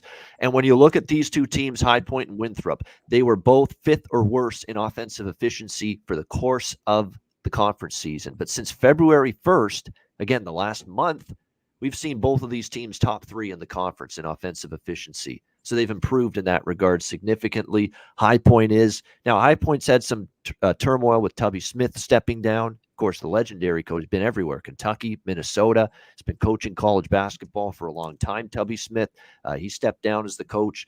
That hasn't really affected High Point, specifically offensively. They've been good. They've scored 88, 84 in back-to-back wins against Hampton, including an overtime win in the first round of this tournament, 78 against A&T. It's a team that really forces a lot of turnovers. You know, they play a half-court pressure style of play. And Winthrop has issues with turning the ball over at times. So to me, look, if High Point's going to force some turnovers, it's what they want to do. And Winthrop hasn't exactly always valued the basketball. They've treated it like a hand grenade at times. So that could be fast break, transition, easy buckets here for High Point. On the flip side, I don't love the High Point team defensively by any stretch of the imagination. You look at their numbers, they're mediocre on that end of the basketball court, especially of late. They've given up over 43% shooting. Winthrop's a very, very good three-point shooting team. 41.7% from three-point range, and we have seen this High Point team at times for some, they actually let Hampton of all teams make some threes in that game. And Hampton is not a good offensive team. They are not a great jump shooting team by any stretch, but Hampton really got hot early in the game and then slowed down as it went on. But Winthrop's going to throw a lot more at High Point than obviously Hampton did. It's a huge difference between Hampton and Winthrop at the offensive end that this High Point team is going to have to deal with. And again, you've got both teams trending over in recent games, both Winthrop and High Point. I believe combined they're 9-0 to the over in their last 9 games. So we're going to fade the market move. I get it now. We're one round deeper into this conference tournament. Games get a little more important. Defense maybe takes a little bit more precedent, but I think in this matchup it can get over 140. And I expect a competitive game. I do, and you could always get a foul fest late to help you get the game over the total. So over 140 for me. And because I can only find a 140.5 at this point. But Heritage has 140 minus 110. There are perfect. That's all I needed to hear. Let's keep it rolling. By the way, Pinnacle's not offering that. Pinnacle still got it at 141.5. So which is weird. Yep. It's strange to see the market moving without the go-ahead from Pinnacle, basically. So I'm interested. Consider me interested. Maybe more public money on that under than we thought. All right, let's move on. And so we're going to get back to conference games. But for now, we have 3 straight games in the MAC, all popping off at 6 p.m. Eastern. A fun conference for us to cap. We start at 6 p.m. Eastern. Ball State Cardinals, 13-16, 8-10 in conference at Western Michigan Broncos, 8-22, just 4-15 in conference. We head over to the University Arena in Kalamazoo, Michigan. Let's move over to the Action Network and see what we are dealing with here. Where are the 6 o'clock games? There they are. Okay. We have Ball State opening up as 2.5-point road favorites. That's moved to 3.5. And this total opened up at 145.5. You can still get it at 145. There are 144.5 as well. And shout out to the Nuke Worker. Our guy, Nuke Worker. Sorry, we're trying to get through 22 college basketball games as fast as possible, and I didn't get a chance to thank you. What a guy he is. He says, good day, guys. 81 and sunny here. Dare I say it's too hot. Off to the beach for a cold pint. Good luck, everyone. We love you, Nuke Worker, my guy. Diesel says, Ball State money line all day. Fat Wally says, do you know Razor's beverage of choice? He's got many beverages of choice, but I will find out exactly which one he does like the best. We all have many beverages of choice. Yeah, yeah we do. We do. Okay. You'll find out firsthand in San Antonio, Texas, March 24 to 31. Be there. Yeah. We're going to need to bring a lot of Advil and a lot of Gatorade. Ball State comes off their second loss in their last 3 games, 79-60 at home versus Akron on Tuesday. They haven't looked very good of late. Western Michigan comes in off their second straight win, 71-60 at Eastern Michigan. Both games on Tuesday. All of the MAC teams played on Tuesday, so I won't keep mentioning that. Take it away here, Ball State, Western Michigan. I'll be honest. You can't get to every game. You can't get to every conference. I don't bet the MAC quite as much as other conferences. It's the final game or 2 of the regular season in these conferences. I know Ball State's the better team. Western Michigan's pretty rough.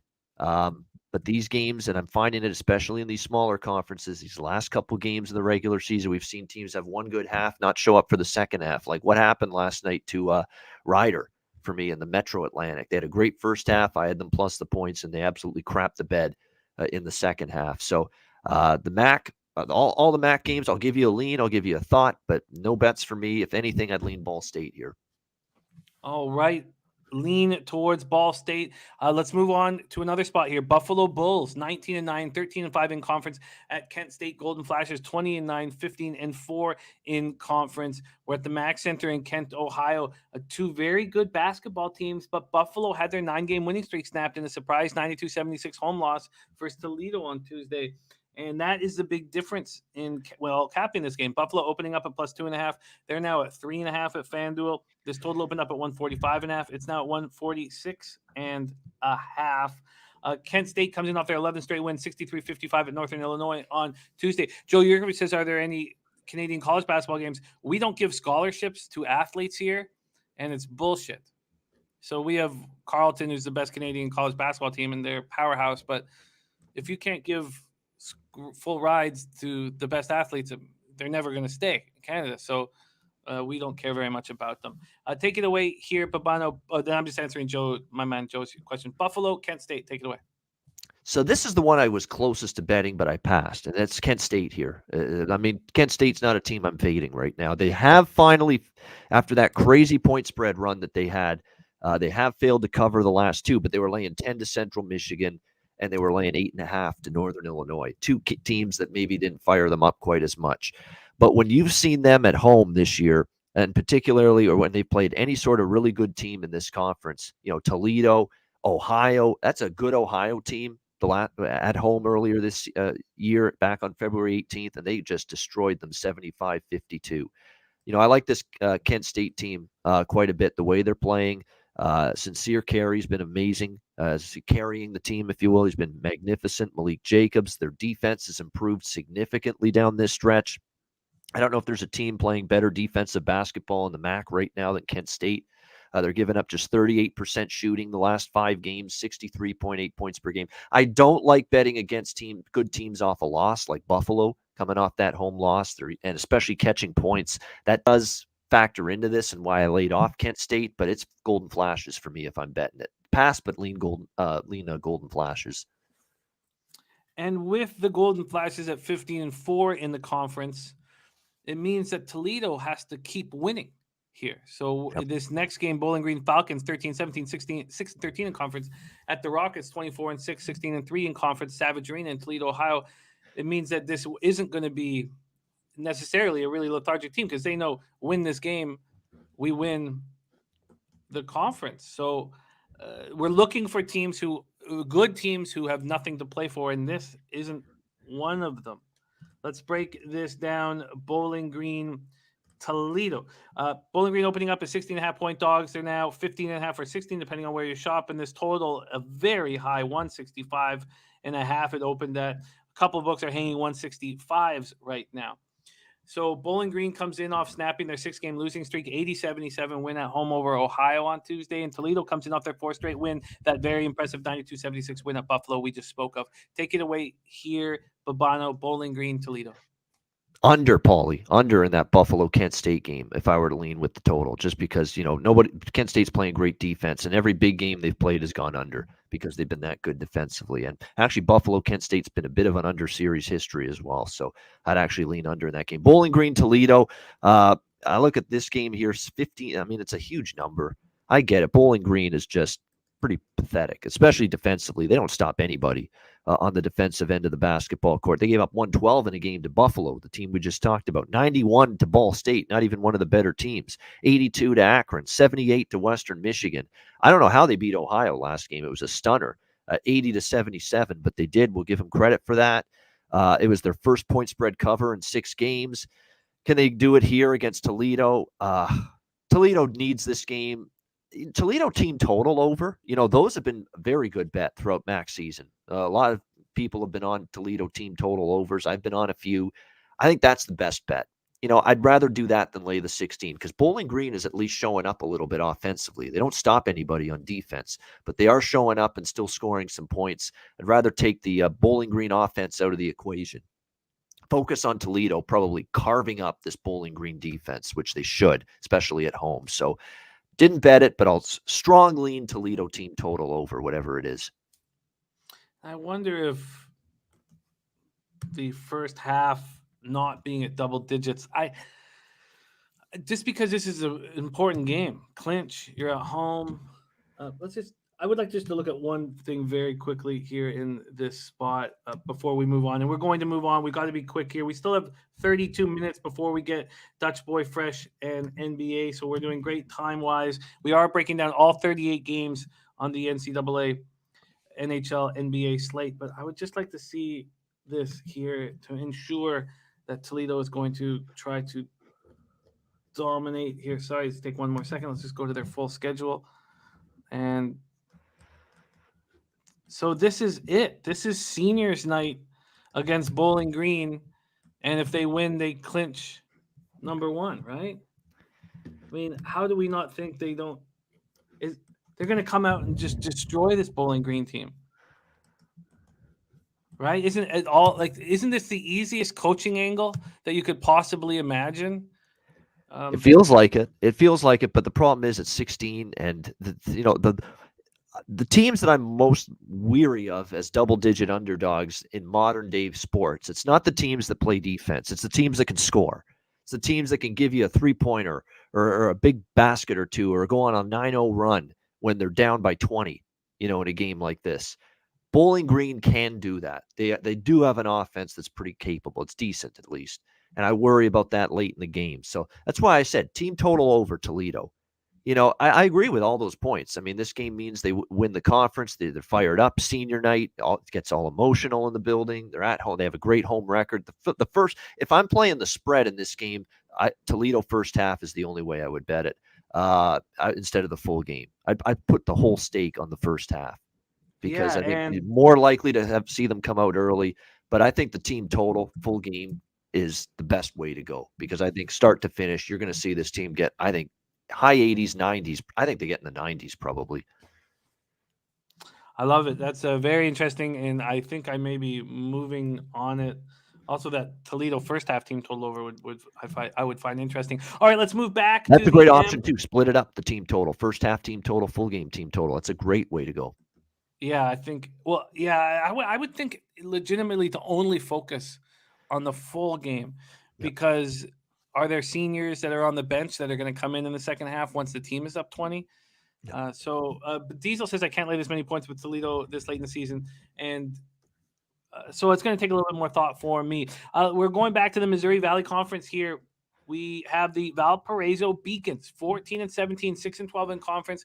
We had the Taint play of the day and the spreadsheet play of the day, both on Valpo yesterday. And did they ever deliver? 81-59 victory over Evansville to snap their 2-game losing streak, going up against the Missouri State Bears. Deacon Mike has been giving out these Missouri State team totals to us, and they've been cashing, and he's got cold feet here. He wanted it at 75. He feels like this is a little too high at this point. We're back at the Enterprise Center in St. Louis, Missouri. Let's see what we got for this Valpo spot. Where are you, Valparaiso? Why can I not find you? Apologies here.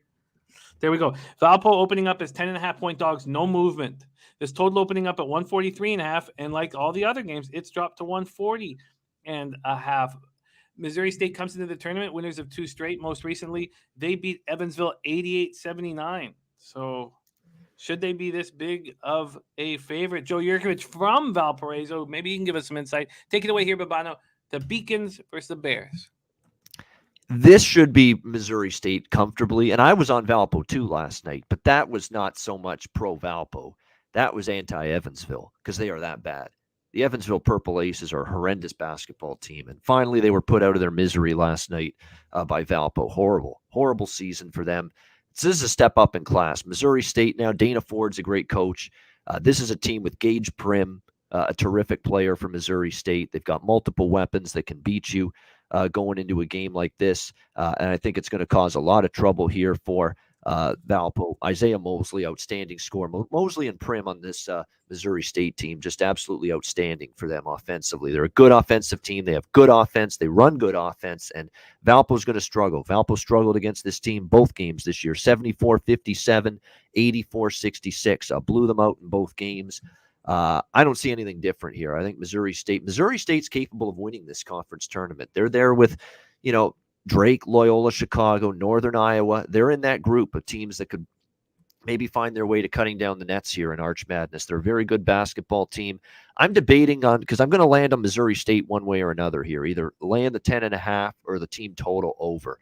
I think I'm probably going to go the team total over route, 75.5. I prefer that, especially because it is still a double-digit spread, in a conference tournament game. And I don't normally like laying doubles with any team, even if I do think they have a matchup advantage here like Missouri State. So let's go ahead with team total instead for Missouri State. Over 75.5 is what I see. All right. We have no fear being shown by Babano. I'm going to line shop for you for the team total for Missouri State over. I'm going to line shop while we break down this next game. We head over to the A10. Richmond Spiders, 19-11, 10-7 in conference at the St. Bonaventure Bonnies, 19-8, 11-5 in conference with the Riley Center in St. Bonaventure, New York. We have, let's get over to this spot. Apologies. Here we go. Richmond opening up as 3.5 dogs, now 4-point dogs. This total opened up at 138 and it's now 137.5. How easy did we cash with VCU on Tuesday? We cashed huge. We had Peter Loshak on the VCU first half, VCU full game, and the team total under for St. Bonaventure without Osun Osuni. And I was only on 2 of those 3, the team total under and VCU full game. I believe it's full game, but I was only on 2 of the 3, and it was just such an easy casher. The question now is Osun Osuni back in? Richmond had their 2-game winning streak snapped in a 55-53 loss at home to Dayton on Tuesday. I will line shop for that other game, but take it away here, Babano, Richmond, St. Bonaventure. So this is absolute only would back St. Bonaventure in this spot. Off a loss, home finale, senior night for them, and this is not your average team with a senior night. This is a lot of seniors. This is a very experienced team that's going to be sending a lot of their top players and saying goodbye to them tonight. So this is going to be truly emotional tonight because this is a core that's been together for a long time. They're going to be saying goodbye to them after this. Well, this is their final regular season home game, but it's going to be a juiced up environment, I think, tonight in Olean, New York, for this game tonight. I'm going to make it official anyway, but I'll like it even more if Osun Osuni is going to be in the on the basketball court for the Bonnies. And obviously he's important. He is.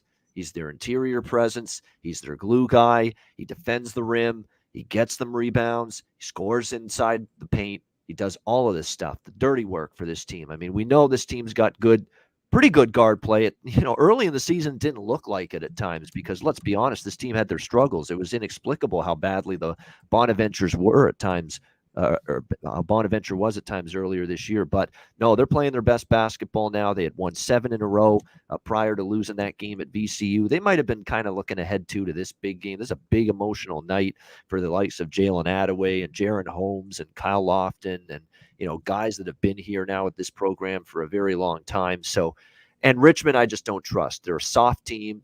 You can bully them, and they will just go away. If you come out and throw out the first punch, they will just not be knocked out, and they will not respond like they did at VCU earlier this year, where they got lost by 20. They've had some ugly road performances against some of the better teams in this conference. I think they're walking into a buzzsaw tonight. So -3.5 St. Bonnie. I'll like it more if Oshuni is in, but even if he's questionable right now, I still like Bonnie's regardless, and I'll still make it official right now, even if we don't know his status. So St. Bonaventure -3.5. And I got great news, Babano, 74.5 for the team total for Missouri State Great. at -105. And All that's right. a pinnacle. Yep. So there you go. Lock that in for you. And then more interesting stuff with the St. Bonnie spot. The -3 is at -117. The 3.5's at -107. The 4 is at +102. What would you prefer? 3.5. 3.5 at -107. St. Bonaventure -3.5 at -107. We roll on, and there you go. The Deeks Daily Dinger. Team total over 74.5 with you on Missouri State. He was waiting for that total to drip drop below 75, and you guys got it. So nice job. The Daily Dinger from our guy, Deacon Mike. And we still have 23 minutes before we move on to NBA with Dutch Boy Fresh. So we're rolling nice. We go back to the MAC, 7 p.m. Eastern Michigan Eagles, 10-20, 5-14 in conference at the Miami, Ohio Redhawks, 13-7, 7-12 in conference. We're at Millett Hall in Oxford, Ohio. Let's see what we got here for this spot. Sorry, just take me a second to get to. Why can't I get to Eastern Michigan? Please show you. Please. All right, it's taking me a second. There we go. Sorry. There we go. We have Eastern Michigan opening up at +8.5, now +9.5. The total opening up at 148.5. It's dropped to 146.5 or 147.5, depending on where you shop. Eastern Michigan comes in off their second straight loss, 71-60 at home to Western Michigan on Tuesday night. Miami of Ohio snapped their 3-game losing streak on Tuesday. They defeated Central Michigan 75-61. What do you see here? Back to the MAC, Babano, Eastern Michigan, Miami of Ohio. Oh boy, this is an interesting one because Eastern Michigan, obviously 2-13 on the road straight up. That's straight up this year. They've been pretty dreadful, and they're on an 0-5 ATS slide right now. It's a team that's playing out the string. Miami of O.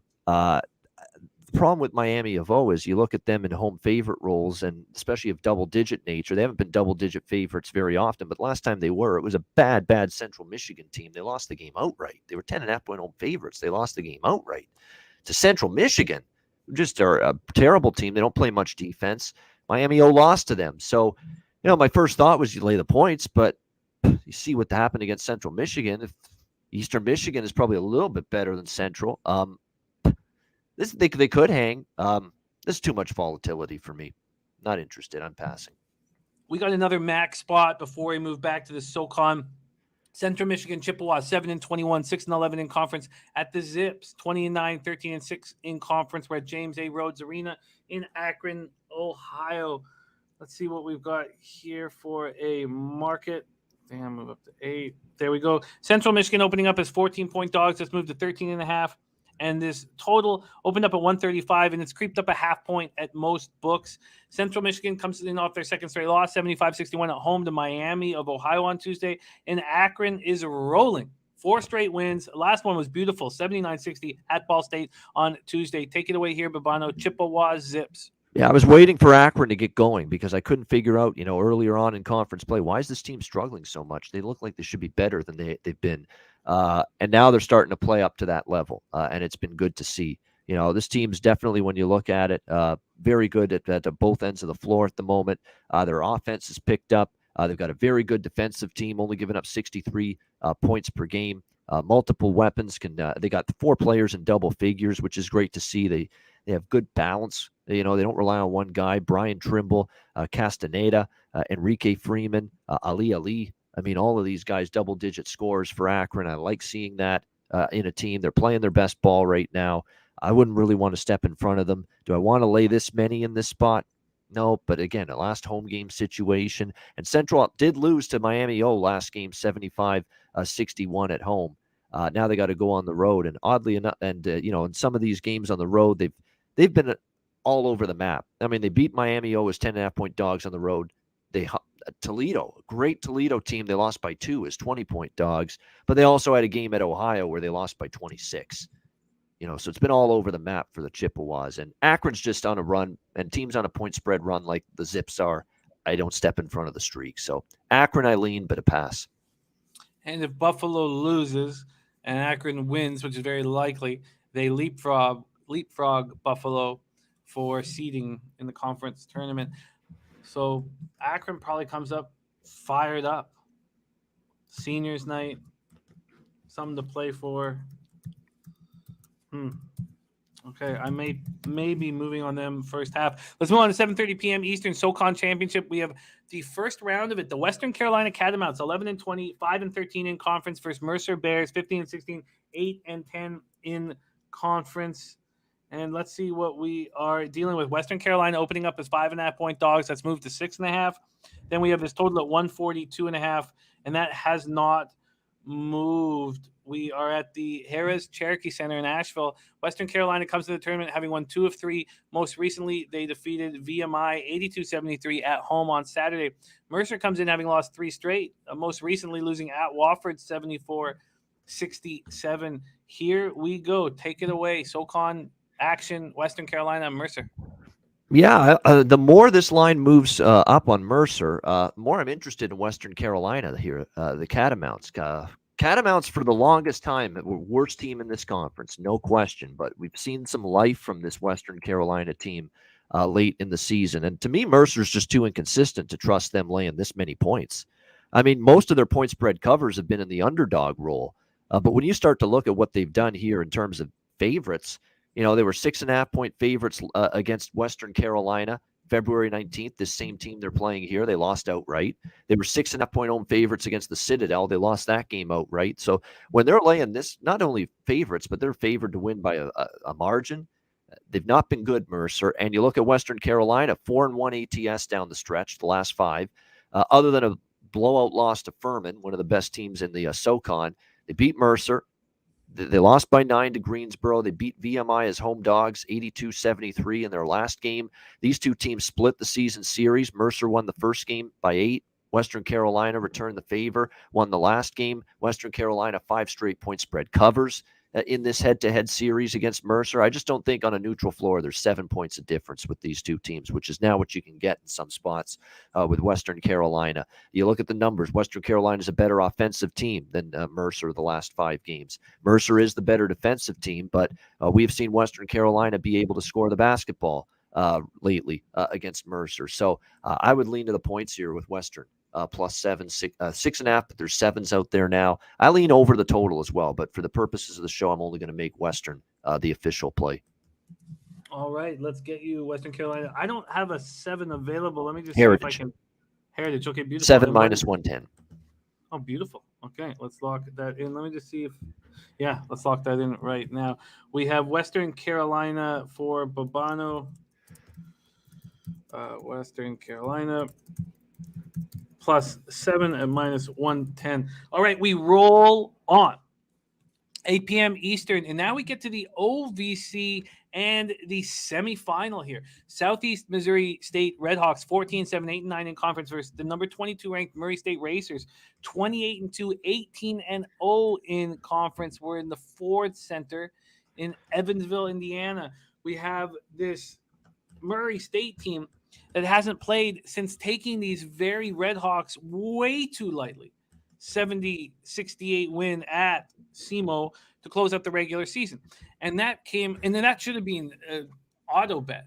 It was on Saturday, and I was not focusing on that giant college basketball card on Saturday. Murray State ended up at 11.5-point race favorites, and they had just destroyed Belmont by 30 points in their most important game of the season. Of course, SEMO would have been the play, and I wish I had been attentive to it. So let's see what we are dealing with now, and you have an idea that Murray State's now going to want to destroy this team after that rude awakening.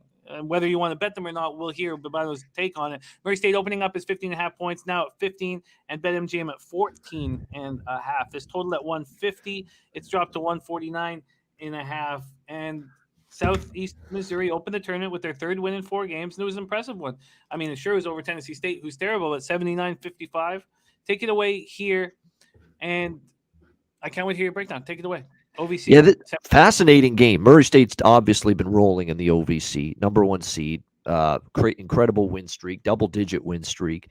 But Southeast Missouri State had them on the ropes just this past Saturday. And they were, in fact, SEMO was up by as much as 10 in that game, and Murray State had to rally back for the 70-68 win.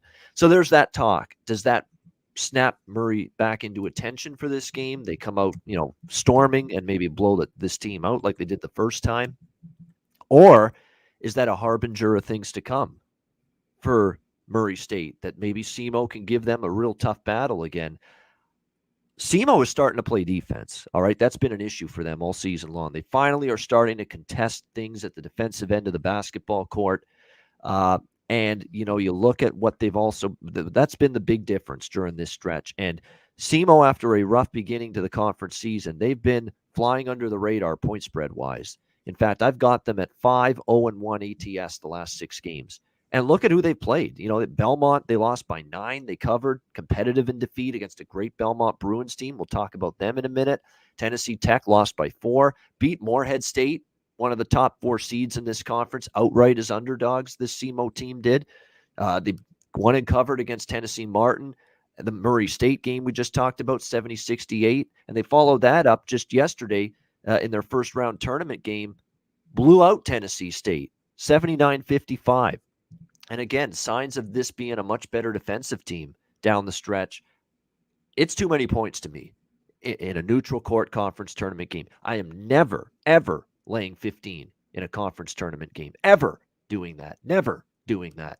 I don't care how good the team is. Never will I do that. And in fact, I think there's a good case for the dog here. SEMO plus 15.5 for me. Let's lock you in with SEMO first half, because I think that they delivered Murray State a rude awakening, and that Murray State's going to throw everything at them. Will that be enough to cover this big spread? I don't know. Will it be enough to cover a first half? I would have some interest in studying that at this point. Shout out to Preston Burke. Thank you, my man, for the $10 dono. It means a ton to us. Thank you, respect, and just means a lot. So thank you, my man. All right, and Razor says 15. He says, is Morant playing? All right, so let's lock in. I'll line shop for that because we got to speed this up a little bit. So 8 p.m. Eastern, Big South Championship quarterfinal. We have the Campbell fighting Camel, 16-12, 8-8 in conference versus Gardner-Webb running Bulldogs, 17-12, 11-5 in conference. Back to Bojangles Coliseum in Charlotte, North Carolina. Let's talk about this. Campbell opening up at plus 2.5. Now there's 3s and 3.5s on the board. This total's gone from 125.5 to 126 or 126.5. Campbell reached the quarters by squeaking past Presbyterian 75-72 in double overtime to snap their 2-game losing streak.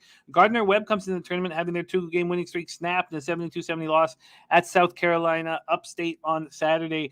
No shame in losing there. Take it away here, Babano, Campbell, Gardner-Webb. Yeah, this one I like the over initially, but unfortunately everybody else did, and it's been bet up. Kind of like Campbell's game against Presbyterian the other night, which I thought was just a little bit too low. And the overs, I still lean over, but again, we're talking about this total was at one time 125. I'm seeing 126, 127, even in some spots. So it's gone up. It's not going to be an official play, but I lean that way. Gardner-Webb taking the money here at 2 up to 3.5. There really is something though about the team that's played a game in this building already, and you're seeing it just in this first game that's already tipped off. A&T is hanging with Longwood early in the game. There's something to you played in this venue already. The other team hasn't, and you got a little more familiarity, and A&T's having a good start. Will Charleston Southern have a good start against Upstate? Will High Point have a good start against Winthrop? Will Campbell have a good start here against Gardner-Webb? These teams that have played a game already in this tournament, in this building. Something to that. So I lean Campbell with the points. I think they're a good Campbell's team. They're very good defensively. It's tough to beat them by margin. So I lean Campbell, lean over the total. Nothing official, though. Raven in the Desert also like in the over in the Campbell spot. We move on and we head back to the MAC, and we can be quick here if this game does not interest you. It is 8 p.m. Eastern. Ohio Bobcats 23-7, 14-5 in conference. In Northern Illinois Huskies 8-21, 5-14 in conference. We're at the Convocation Center in DeKalb. We have Ohio opening up as 9.5-point road favorites. That's moved to 10 and 10.5. This total sitting at 137.5 with no movement. Ohio comes into the game after suffering their second straight loss on Tuesday, 80-77 at Bowling Green. Probably an angry group. NIU comes in off their fifth straight loss, 63-55 at home to Kent State on Tuesday. Take it away here, Babano. Ohio, Northern Illinois. Ohio, I think, probably can roll in this game. I think they're going to be motivated too. I mean, they've had a great season, but they've had a couple missteps lately. There could be an onus on focusing here and finishing out strong. I mean, back-to-back losses to Akron and Bowling Green can't sit well. If they bring their best, they might cover, but I'm not going to lay doubles on the road. Lean Ohio pass for me, though. Next up, we head over to the West Coast Conference, the WCC second round here. We have Loyola Marymount Lions, 11-17, 3-12 in conference versus BYU Cougars, 21-9, 9-6 in conference. This is happening at Orleans Arena in Las Vegas, Nevada. Loyola Marymount opening up at 10.5. That's gone up to 12.5 at MGM, 12 or 11 at other books. And this total opened up at 143. It's all over the map. We have 142, we have 143, we have 143.5. Loyola opened up their tournament by defeating Pacific a second straight time, beating them easily. Both games they defeated Pacific by margin. Yesterday was 86-66. BYU comes in off their second straight double-digit win, 75-59 at home over Pepperdine on Saturday. Take it away here, Babano. Loyola Marymount, BYU. Yeah, I would only take Loyola Marymount. Again, team played last night. BYU's playing here now first time. And, BYU laying double digits. This team's got as much talent, or, I wouldn't say as anybody. Obviously, Gonzaga, St. Mary's is really good. But BYU has got lots of talent. Barcelo and company, Tajon Lucas. It's a good basketball team, but I just don't ever trust them fully laying double digits, especially in a conference tournament, neutral setting. They barely beat Loyola in the first meeting. They did smash Loyola in the return match, 79-55 in Provo. But, this is on a neutral court now. For this BYU team. I'm not trusting them laying doubles. Am I actually going to pull the trigger with Marymount? I'm not sure, but I definitely lean to the dog here. A lean to Loyola Marymount, and that line is getting bigger and bigger as we move along. All right, let's go back to the Enterprise Center in St. Louis, Missouri for more MVC action. We have the Southern Illinois Salukis in the quarterfinal. They open up as 3.5-point dogs. They've moved to 3 at most books, and this total opened up at 127. We do see 126.5s on the board. Going up against the Drake Bulldogs, 22-9, 13-5 in the MVC. The Drizzy Bulldogs. Southern Illinois had their 4-game winning streak snapped in a 62-60 loss at Drake on Saturday, and it was Drake's 5th straight win, and now they meet again in the quarters. Take it away here, Babano. I like Southern Illinois. I think we have upset potential here. This is official for me, plus 3.5 at Heritage, minus 110. It's starting to drop to 3 as we speak, and I see why. Drake is vulnerable right now. Simple as that. They haven't been playing good for a while. This is a matchup that I think could be difficult for them when you look at it overall. That could be some trouble for them in this matchup as well. I think when you look at it here, this is definitely a situation where they've got an injury too as well. Wilkins for Drake is probably not going to play, and that's really going to hurt them defensively. Southern Illinois too, and I think when you look at this matchup here, they've got what it takes here to take advantage of that. This absence of Wilkins. We see Drake down the stretch. They, again, didn't play great basketball overall. Salukis are live here, in my opinion. I think they could not only cover this as plus 3.5 dogs, but win this game outright. Look at the 2 regular season meetings. Drake won the first game in Carbondale by 1, 60-59, and Drake only escaped with a 2-point win, 62-60. So Drake won both games, both of them by 2 points or less. Southern Illinois very live. This one screams upset potential. I don't know. Drake could win by a bucket just like they did the last time, but that'll be okay for me at +3.5. So Salukis for me +3.5. And Kyle Hintlian, who makes big bets, and CT Bay says I like Southern Illinois as well. So we got some great cappers on that side. 10:30 p.m. Eastern. What a job you've done. We have 5 minutes, 3 games. Babano, this has been extremely impressive. I believe next up we have the OVC Championship, Morehead State. Jose, my man, is next up. Beautiful. Thank you. OVC semis, Morehead State Eagles 22-10, 13-5 in conference at the Belmont Bruins, 25-6, 15-3 in conference. We're at the Ford Center in Evansville, Indiana. We have Morehead State opening up at +4. Now we have 4.5s across the board. The total opening up at 139.5, and we have 140s. Morehead State opened their tournament with their second win in 3 games, 73-56 over Tennessee Tech.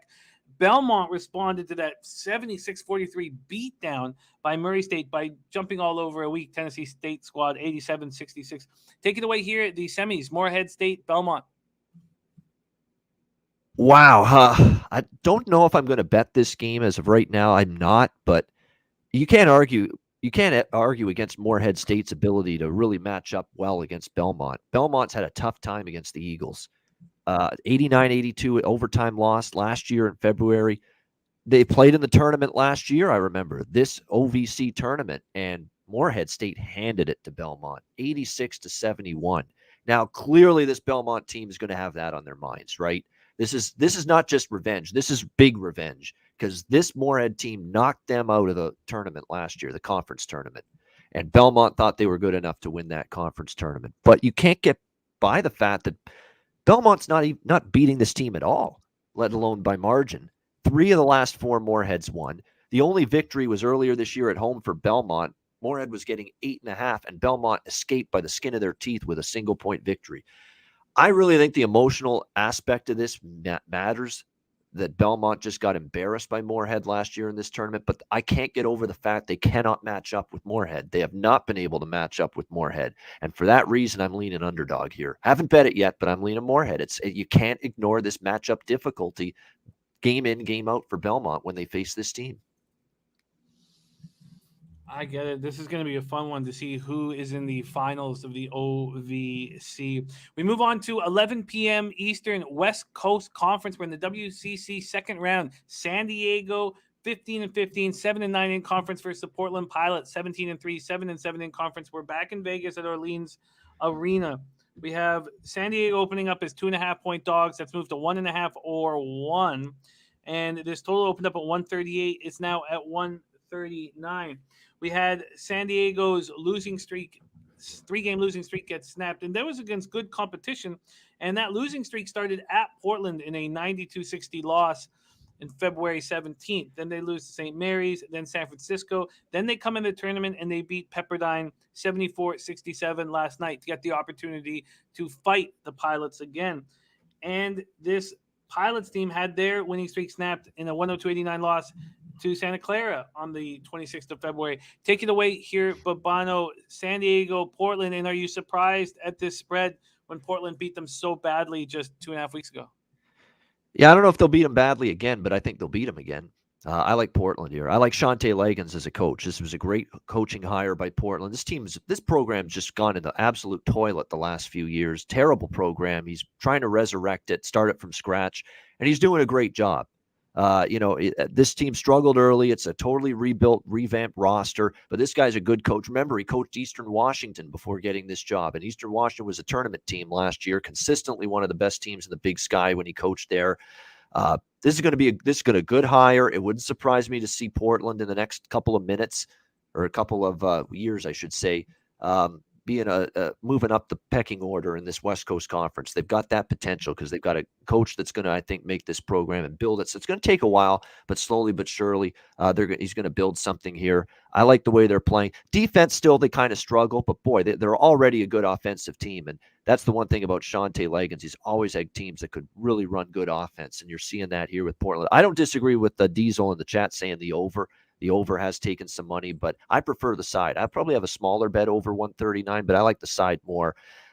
Portland did beat San Francisco, one of the better teams in the West Coast Conference. San Diego hasn't beaten any of the top echelon teams in the conference, and I think San Diego in trouble here. They couldn't stop Portland the last time they played them. Portland is playing their best ball of the season. They've been a point spread machine for the last month or so, and I think they get the job done here. So I'm going to go money line. Whatever the best money line price is, Jimmy, we'll go with that with Portland. I will get you. It's a very funny line. I can understand why Paul Taylor, the Sailor, wanted to talk about it. A big shout out to Razor Sharp Picks. He says it's Cash It Friday. I can't wait to get on that show tonight.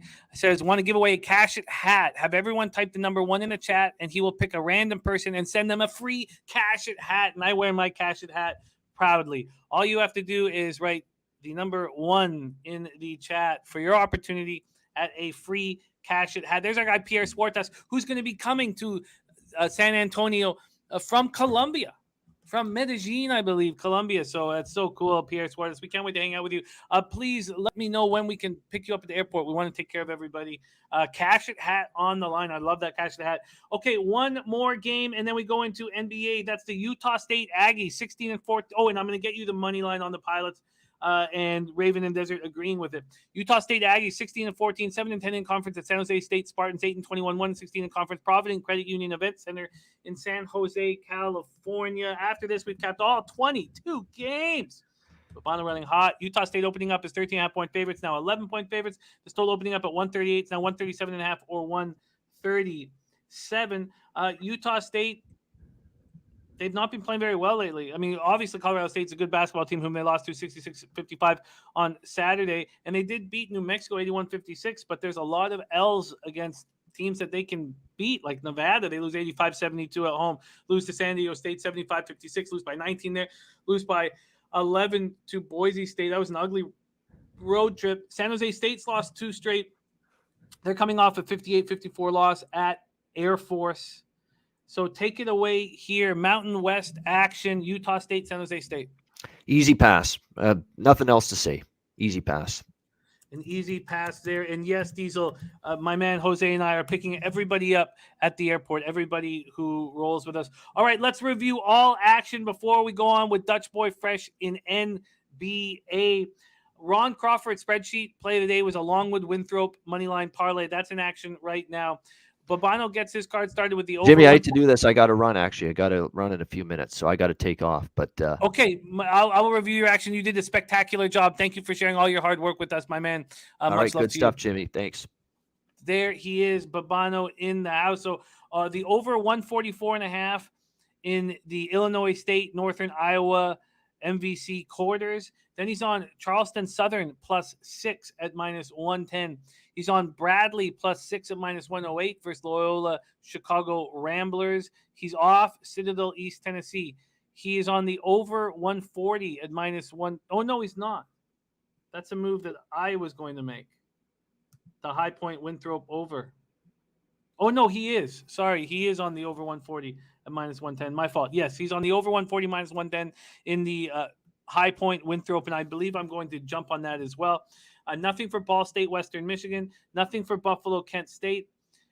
Nothing for Bowling Green, Toledo. But after breaking it down, I want Toledo first half on seniors night when they win and they clinch the conference. And I'm interested in that first half team total over. Then we have Missouri State team total over 74.5 at -105. That's the Deacon Dinger as well. And he moved on that. St. Bonaventure at -3.5, -107 for Babano. He's off Eastern Michigan, Miami of Ohio. Akron, first half and team total over are looks that I'm interested in because they can leapfrog Buffalo there, but our guy Babano's not. He's on Western Carolina +7. That got a lot of love in the chat. I may be rolling with that as well. He's on SEMO full game, Southeast Missouri State +15.5, -110. I'm thinking of taking Murray State first half to do what they did to Belmont after that slap in the face that SEMO just gave them. I'm very seriously thinking about that spot. I have interest in the over in Campbell, Gardner-Webb. Babano did not move on that. He left Ohio, Northern Illinois alone. He left Loyola, BYU alone. He's on the Southern Illinois Salukis +3.5, -110. That got a lot of love from great cappers in the chat. I will tail. He's off of Morehead, Belmont, off of San Diego. He wanted Portland money line. Jeez, I didn't shop there.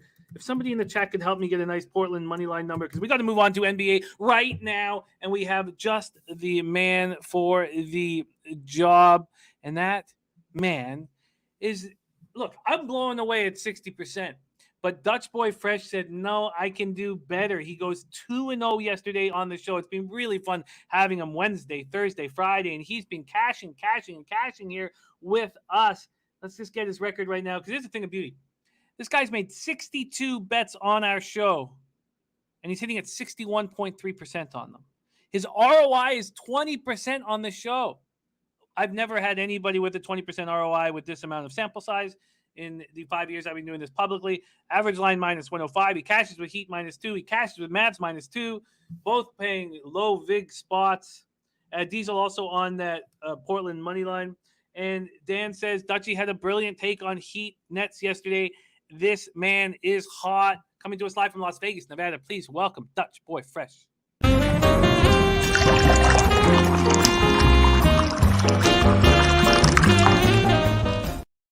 Dutchie, baby, running hot.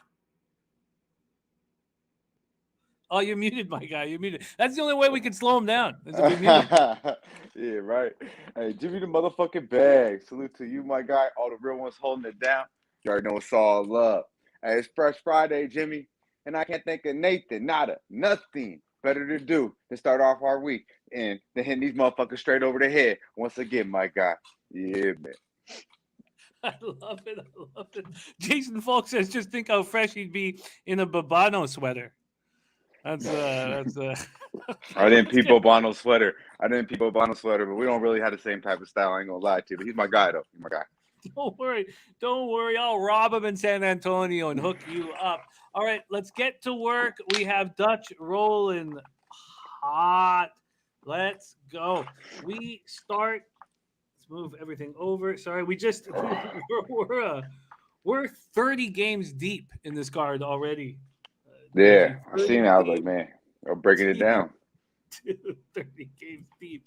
I love it. Okay, we get started here at 7 p.m. Eastern. Indiana Pacers 22-42, 7-24 on the road at Detroit Pistons, 16-47, 9-21 at home. We're at Little Caesars Arena in Detroit, Michigan. Indiana 3-2 over their past 5, 12th in the league in pace over that span, 100.51 possessions a game, while Detroit 3-2, 27th in pace at 95.90 possessions a game. These Pacers open up at -3. There is a 3.5 on the board at BetMGM. And let's get over to all markets so we can get the total.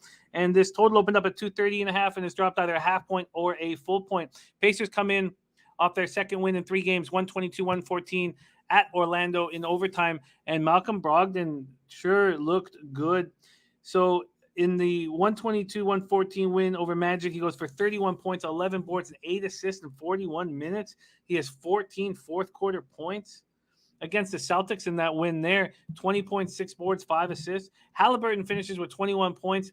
He's averaging 20.4 points and 9.6 assists for the Pacers. The Pistons are on the second half of a back-to-back after their second win in 3 games, 108-106 to Toronto last night. They just have the Raptors number. It's crazy. Jeremy Grant, 26, Sadiq, 23, Cade, 22. And Detroit's now won 4 of 6. Take it away here, Dutch. Pacers, Pistons. Yeah, man. I brought a little bit of nuggets for each one of these games, Jim, just because I know, you like to talk about these. But either one of these teams are teams that I like to back. Big shots out to a lot of cappers, and not only on Plus Sports Radio, but a lot of cappers like the Pistons yesterday, not only as the dogs, but outright money line. So big shots out to them getting it done. But yeah, I would only probably look here at the home dog, to be honest with you. I mean, you want to thank the Pacers here, but I'm not in the mode of betting the Pacers at all, especially laying points on the road. I do like me some Malcolm Brogdon. When he plays, it's 50-50. This motherfucker goes nowadays. It's unbelievable. They do have Hallie. You touched on him. They do have Buddy Hield. They also have Dorte. I believe he was out last game. He might be questionable for today. So they have 4 guys that can load it up at any time. But this Detroit team is playing pretty good basketball, Jim. You touched on it. Not only are they playing good against Toronto, they're playing good against everybody. They're 6-0 ATS, last 6 overall. But then you look at the Pacers. They're 0-4 ATS after win. So last 4 overall, or last 4 obviously, and then they're 2-6-1 ATS last 9 meetings versus the Detroit Pistons. So I'd probably look here at the home dog, but my money won't be involved in this game, Jim. I get it. I find it difficult to believe that the Pistons will deliver what they did against Toronto. It's sold out in Toronto. You have the coach going up against his old team. I just find it tough to believe in a half-empty Little Caesars Arena that they'll get up for the game. Now, will the Pacers get up for the game? I mean, that's another question mark. Ixchinzel saying Detroit's been nice since the break. All right, let's move on to the next spot on the board. 7 p.m. Eastern, Cleveland Cavaliers, 36-26, 17-15 on the road at the Philadelphia 76ers, 38-23, 17-13 at home. We're at Wells Fargo Center in Philadelphia, Pennsylvania. Cleveland's not been good of late. 1-4 over their past 5, 28th in pace at 95.80 possessions game. And we know what the Sixers have done with Harden back in action. They're 4-1 over their past 5. They've won 4 straight. And they're 3-0 with Harden in the lineup, 15th in pace over their past 5 with 100 possessions a game. We have these Cavs opening up at 7.5-point dogs. Let's move to 7. I think that's a pretty nice number for them. Now, we know that the Sixers can turn it on whenever they want. So maybe it's a Cavaliers first half spot. This total opened up at 219.5. It's now at 216.5 or 216. But I have to think that the Cavs are better here on the road in a high-pressure, sold-out situation with Garland, his second game coming back off of injury. They're coming off their second straight loss. It was ugly, 119-98 home for Charlotte Wednesday. Garland goes for 33. Jared Allen, 18 and 11. Rondo and LeVert are still out. Rondo's missed 3 straight games with a toe injury. LeVert's missed 4 with foot injury. Sixers coming off that 4 straight win. Harden goes for 26, 9 and 9. Embiid goes for 27 and 12. Tyrese Maxey keeps rolling at 25 with 25. Take it away here, Dutch. Cavs, Sixers. Yeah, this game's a little tough for me, Jim. Tobias Harris, I believe, is questionable as well. But really, the reason why I do want to look at Cleveland here, and I'm not going to bet this game, but, if I wasn't forcing things, this probably would be a bet, 2-3 weeks ago for me right here. I just don't need to bet this game, but I would look Cleveland, and I agree with what you said, probably first half, maybe first quarter here. Philly has looked good, but it's more full game. They've started out, they haven't covered first quarter, first half, last 2 games, I believe, against New York. And, most importantly, they have Miami on deck. I wouldn't be surprised if Tobias Harris sits. I believe they play tomorrow, so I think they're going to be in cruise control. I do expect them to win at home against for the fans. James and Embiid want to put on for the Philly faithful, but I just look at it as in this game, man. Like, I don't really want to bet. I would only look Cleveland because they got coming off a straight ass whooping. And Garland touched on it as saying that they need to hit them in the mouth first. They're getting hit in the mouth, and then they have to respond. And sometimes they're getting too far back down, and they can't respond. This will be Garland's second game back. I look for Cleveland to come out, play tough basketball early. If you want to bet this game, I would look for Cleveland first quarter, first half. And then obviously James Harden with points, rebounds, and assists. You can't you can't go wrong there, Jim, because I told you he's gonna be great for a little while, and he's still on the great period. He's still nice, so he's still happy. We'll see how long it lasts, but it's gonna last tonight. But yeah, I agree with you. I think the points, it was 8 when I woke up, and I was like, man, I should probably be betting Cleveland here, especially when I seen Tobias being questionable. Then it dropped. I think the line will probably only move out of Philly's favor. So if you do like Cleveland, I would probably get on now early. I'm going to move on. I'm not entirely sure how, but I want the Cavs. The Cavs will be on my card, and I expect to move on more than one bet with the Cavs. I'm not going to trifecta it for sure, but first quarter, first half, I do find very interesting, especially first quarter. All right, let's move on. 7 p.m. Eastern is next. And by the way, Astute Chaos has moved on the first half over 110.5. We move on to 7 p.m. Eastern. Atlanta Hawks 30-32, 11-19 on the road at the Washington Wizards, 28-33, 16-16 at home. We have the Hawks opening up -2.5, and they're taking money. 3.5, now 4s. This total opened up. Wow, it says it opened up at 230.5. I find that, tough to believe, but it's down to 222.5 or 223. Atlanta 22nd in pace over their past 5, 3-2 over that period, 98.4 possessions game. Washington 2-3, 25th to 97.63 possessions game. Excuse me if I've said that already. I've not been sleeping. Capping 38 games. Hawks are on the second half of a back-to-back after defeating the Bulls 131-24 at home last night. They score 40 in the fourth quarter. They won 4 of 6. Trae Young goes for 39, 7 of 9 from 3. 4 of those trays were in the fourth quarter. He was a game-time decision with that ankle, and he looked spectacular. Atlanta's played the last 7 games without John Collins, and on Thursday had Noah Kongu. Wizards come on off snapping their 2-game losing streak with a 116-113 win at home over Detroit on Tuesday. Kuzma goes for 21, and they're trying to make a run without Porzingis, without Bradley Beal, and I find it very difficult to believe. Take it away here, Dutch. Hawks, Wizards. Yeah, another game, Jim. I have no action on. A couple little nuggets just to see. I believe everyone's going to kind of probably just think, oh, Atlanta. That was a tough game last night. Trey Young, shots out to him, played out of his mind.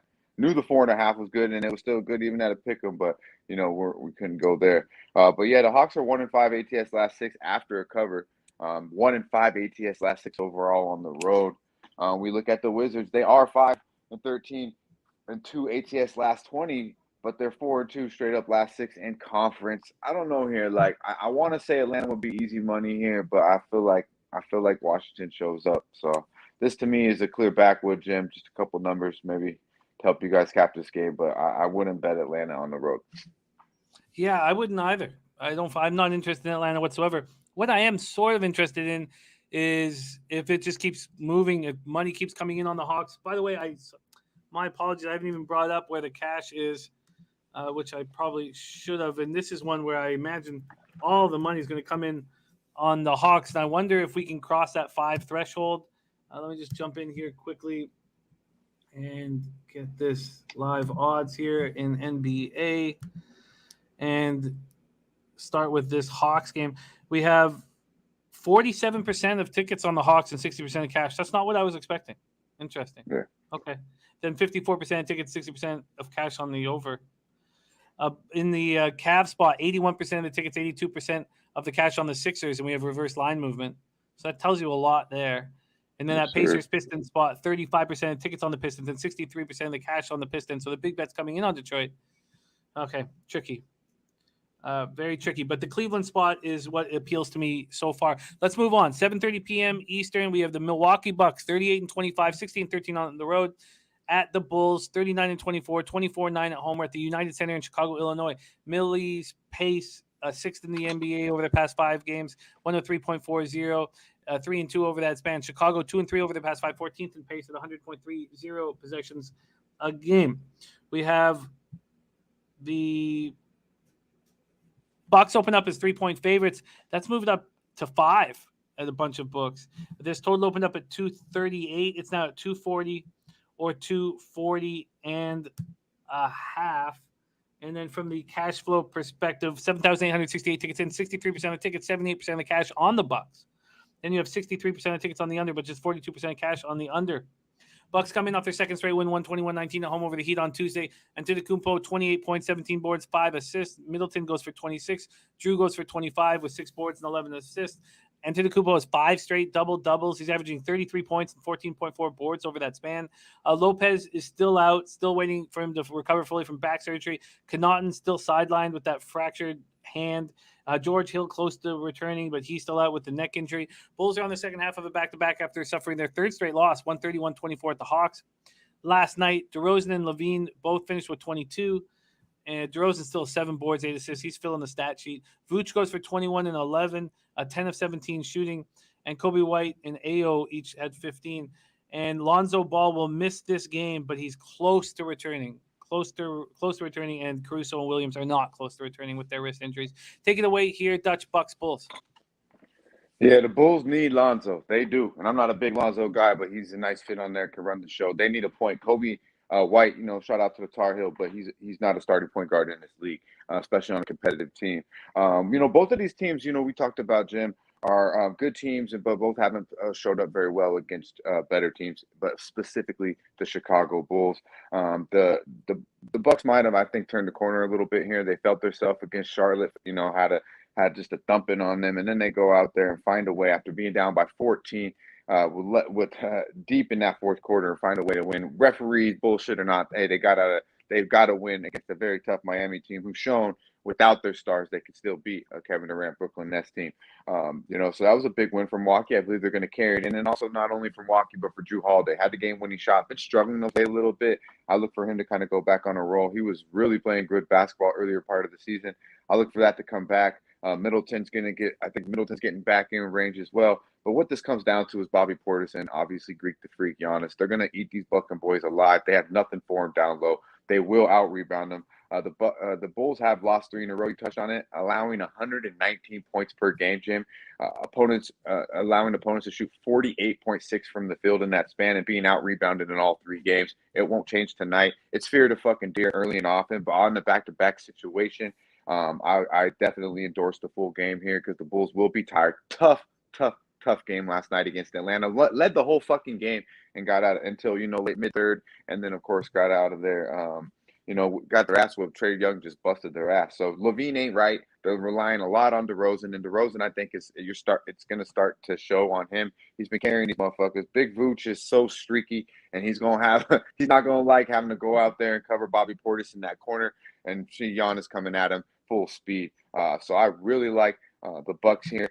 I got it in at 4 or 5 for the shows, just fine. 3-1 ATS last 4 on the road. They are 9-1 when they hit Chi-Town. They love that deep dish, and they're 13-1 straight up last 14 meetings versus Chicago Bulls.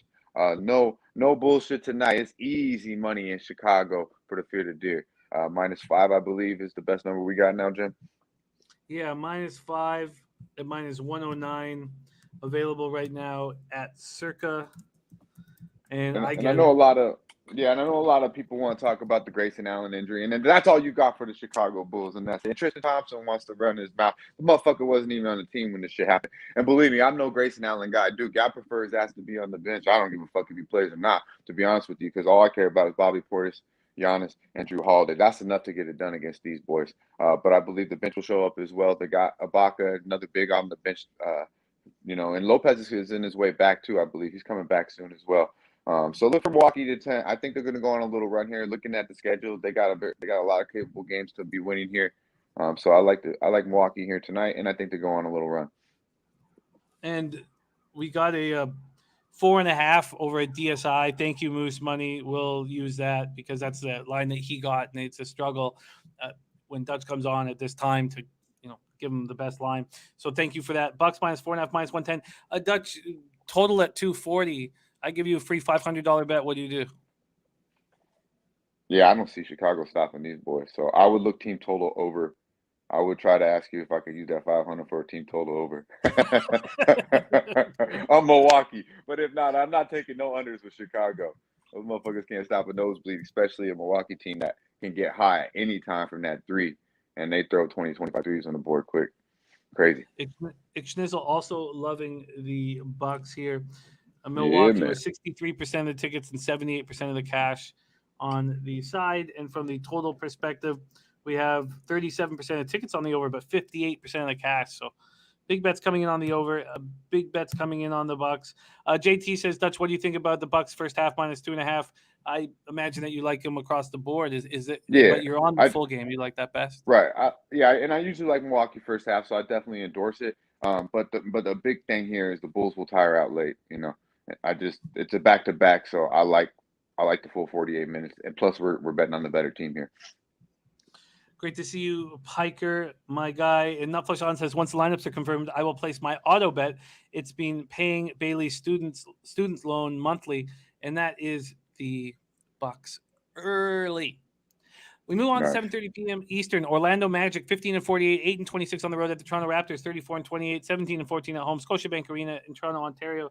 We've certainly got a taste of how important Anunoby is, and obviously Van Fleet, but those are 2 very important pieces to this Raptors puzzle, and they look very pedestrian without those 2 in the lineup.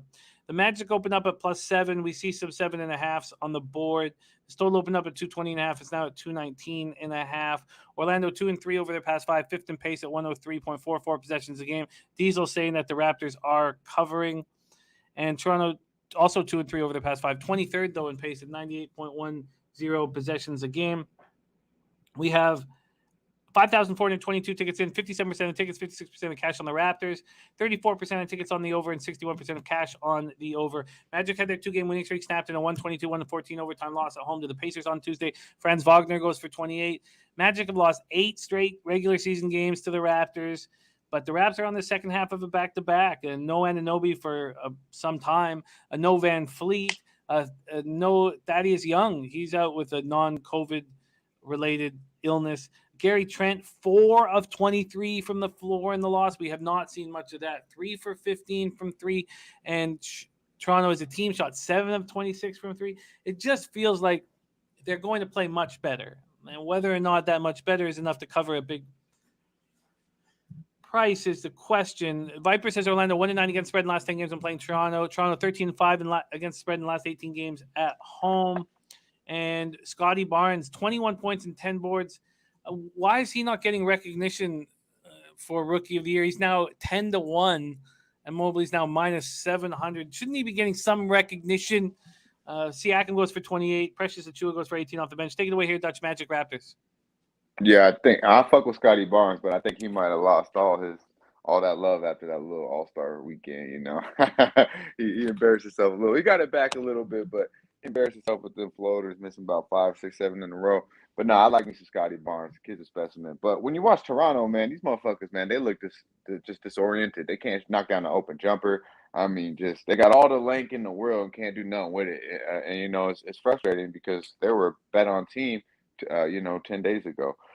2 weeks ago. You know, we started seeing it right before the break. They've kind of hit a slip. And then obviously OG being out, which is crazy because I like me some OG, but I didn't think he meant that much, honestly, to the team. And obviously Van Fleet's a big piece to this because Gary Trent just looked lost out there as well when I was watching the game yesterday. So I would look to fade Toronto, to be honest with you. But then we got the Orlando Magic coming in this motherfucker. I believe my guy just said it. They're 1-9 last 10 against these boys.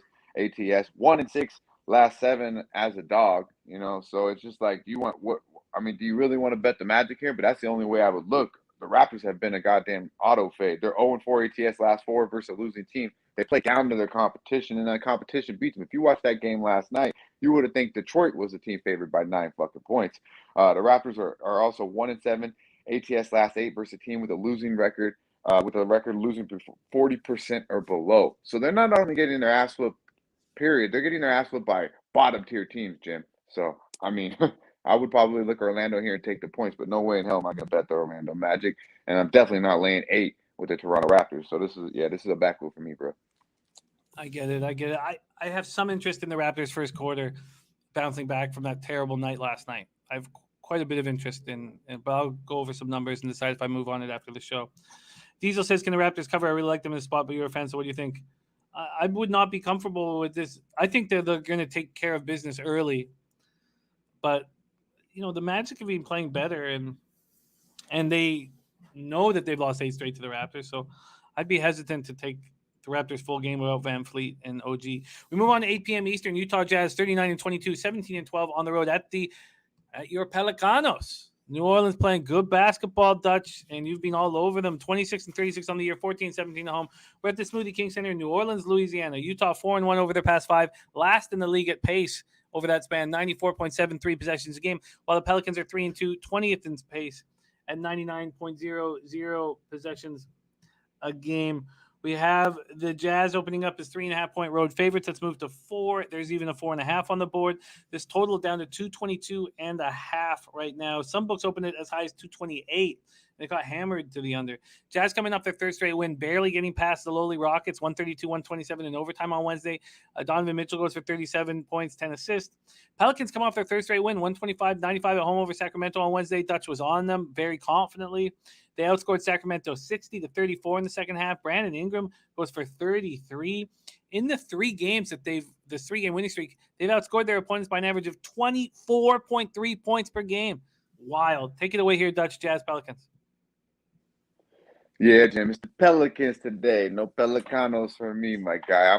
I like Utah here. I do. I like to say there's levels to this shit. And I do fuck with the Pelicans, but they're not on the Utah Jazz level. They just simply aren't. They match up pretty well against these boys, to be honest with you. With Gobert, I believe he'll outplay Big Val. Obviously B.I. is a better player than O'Neal, but I don't mind O'Neal, as a matchup-wise. B.I. is really my one concern here. I just think Conley and obviously Spider Mitchell will be too much for the backcourt of McCollum and Herbert Jones. I just really think that obviously I like me some Jackson Hayes. Keep him off the boards. But I think Utah is just a better. They're top three and five in shooting from the field and 3-point range. Pelicanos lack that. The Pelicans, they lack that shooting. They lack the 3-point shooting, and then obviously my one issue is the point guard issue. And I think Conley will be a big issue for them today here. I just think that Mitchell will be too much. I think Gobert will outplay Big Val, and I think the bench will come in with Clarkson. And I like that addition of House and these boys will be too much for the Pelicans. I do like the Pelicans here, but I think they're in a little bit over their head. The Jazz are 6-3 ATS last 9 against the number. Won 9 out of last 10 games. They're 9-2 straight up last 11 meetings versus the New Orleans Pelicans. 5-2 ATS last 7 overall versus these boys. And then, of course, we look at the Pelicans. They have been covering the numbers of late. I believe they're 6-0 ATS against the spread of late. But in this particular, we get them in a good spot here. 1-5 ATS last 6 as a home dog. 3-6 ATS last 9 overall at the house. So they don't protect their home court overall. As a home dog, we could fade them. And then we got a Utah Jazz team playing probably the best basketball they've played all year. As healthy as they've been. They got Bogdanovich. I think that will be a big piece as well. But I think this comes down to the backcourt of the Utah Jazz, and I think Gobert will outplay Big Val, and you'll get enough bench production from Clarkson and the boys that this game will be in the double digits by the mid-fourth quarter. I love the Utah Jazz here to handle the Pelicans. -4, -109 is the best line I can find. Lock it in. Seamus says 5-point line move to the under on this one speaks more to New Orleans not being able to score. He says, I like Utah here. I lean under. And he says he thinks maybe New Orleans team total under is a look. So we have. Yeah, I'm not mad at none of that. Touch on the Jazz -4, -109. If anybody can find us a better line, I've looked around at a few books, but please let us know. We move on to 8 p.m. Eastern. Minnesota Timberwolves 34-29, 15-17 on the road at Oklahoma City Thunder, 20-42, 9-21 at home. We're at the Paycom Center, Oklahoma City, Oklahoma. Minnesota 3-2 over the past 5, 9th in pace at 101.20 possessions a game, while Oklahoma 2-3, first in pace at 104.13 possessions a game. And they paid me out real nice with the first quarter against the Nuggets, but they won that game outright. We have 6,821 tickets in, 62% of the tickets, 67% of cash on the Timberwolves, and 47% of tickets on the over, 57% of cash on this over. So let's pull up the Action Network and see what we're dealing with here. Wolves open up at -8. They're now up to 9.5. It's total opened up at 231, and it's dropping 229.5 on the board, but there's 230s and 230.5s. Timberwolves coming off their second straight win, 129-114 at home over the Warriors on Tuesday. They've won 5 of 7. Thunder coming off their second win in 3 games, 119-107 at Denver on Wednesday. The Thunder won. They had 9 players available for the game and took care of business. So Giddey, Wiggins, Favors out, and who stepped up was Alexei Pokusevski, and I would like to invest in him in Top Shots. Take it away here, Dutch. Timberwolves, Thunder. Yeah, man, I can't. This is a crazy line, honestly, but I could only look Minnesota here, even without Edwards. I love the way D'Angelo Russell's been playing, and Big Cat's been playing out of his fucking mind. OKC played great against the Nuggets, but I mean, I'm just not a Thunder guy, man. I'm not a Thunder buddy. I just can't do it. I don't know why this line. The line's so high for a reason, I guess. I'm not laying fucking 8, 9, 9.5, whatever it is now with the Wolves. But like I said, I could only look Minnesota 4-0, 4-0-1. ATS last 5 on 2 days rest, and they're 6-0. They stomped the bottom tier teams. You know, they're middle of the road team in my opinion, but they put it on these motherfuckers at the bottom like an OKC team. They're 6-0 ATS last 6 on the road versus a team with a home record of less than 40%, and that's exactly what you have here in OKC. So you would expect Minnesota to come in here and probably thump these boys by 15 or 20, but there's no way I'm laying 9.5 points to the Minnesota Timberwolves with their second best player out. Yeah, I get it. And I get it. It just seems like a big old spread, and the Timberwolves are just 15-17 on the road. And all right. And Jay Soul, great to see you. Jay Soul says Edwards has been playing bad, so not so much a significant loss. That's what Jay Soul's saying. I'm gonna have to take more time on that spot. We have 2 games. Malik Beasley, so. Yeah, you know, I love Beasley. Joe Yerwin says, my play today, Shea over 4.5 turnovers at +120. Says, Mini forces the most turnovers in the league, and Shea's hogging the ball, averaging 6 turnovers last 4 games. Interesting look from our Joe Yerkovich. I'm going to copy and paste that look here right now. All right, we have 2 games left, which means games 37 and 38 on today's card. 9 p.m. Eastern, Houston Rockets 15-47, 7-26 on the road at the Denver Nuggets, 36-26, 17-11 at home. We're at Ball Arena in Denver, Colorado. Houston 0-5 over their past 5, 7th in pace at 101.98 possessions game, while Denver 4-1, 2nd in pace over that span at 103.80 possessions a game. We have the Nuggets opening up as 13.5-point favorites. One book's moved it to 14. Other than that, no movement. This total opened up at 234 and it shot all the way up to 238.5. The 5,611 tickets on this, 41% of the tickets, 62% of the cash on the Nuggets. So public is back in the Rockets, but not with big bets. And then 49% of tickets on the under, 62% of cash on the under. Rockets coming off their 11th straight loss, 132-127 overtime setback at home versus the Jazz on Wednesday. Schroeder sat out with a sprained right ankle. Gordon didn't play due to groin soreness. Tate missed the second half with left ankle soreness. It is unclear if any of those three will be back tonight. Nuggets had their 6-game winning streak snapped in that shock 119-107 loss at home versus OKC on Wednesday. Their bench was much better than their starters. The starters missed their first 24 attempts from three-point range. You got to think they are better today. And it was Bones Highland and Bryn Forbes that went combined to go 10 of 12 from three and keep them somewhat in this game. Take it away here, Dutch. Rockets, Nuggets. Yeah, man. My first thought is 38 motherfucking games, Jimmy, man. I got to give you props for that, my guy. I see 8 games on the card, and I think, fuck my life. But goddamn, 38. Woo, shit. Hey, you're a hardworking man. But hey, in this game, bro, I could only look at Denver fucking Nuggets. I would look trifecta spot, to be honest with you, but focus more on the first quarter, first half. I did not bet this game, but I do believe that the Denver Nuggets will come out and smash these motherfuckers. Coming off an embarrassing home loss, they have been playing some of the better basketball of late. Houston is not. They can't stop anybody. So look for Joker to get the team involved. Look for the bench to have big production. They're going to turn the ball over at will. So Denver will be able to do what they want through time. I look at this as a clear Denver spot. Fade Houston. Team total probably on Denver is also probably a solid look as well. Maybe look a little more into this game later in the day. But yeah, I don't really like big spreads like this, and I don't bet first quarters, but this would be definitely a spot I'd look for Denver early.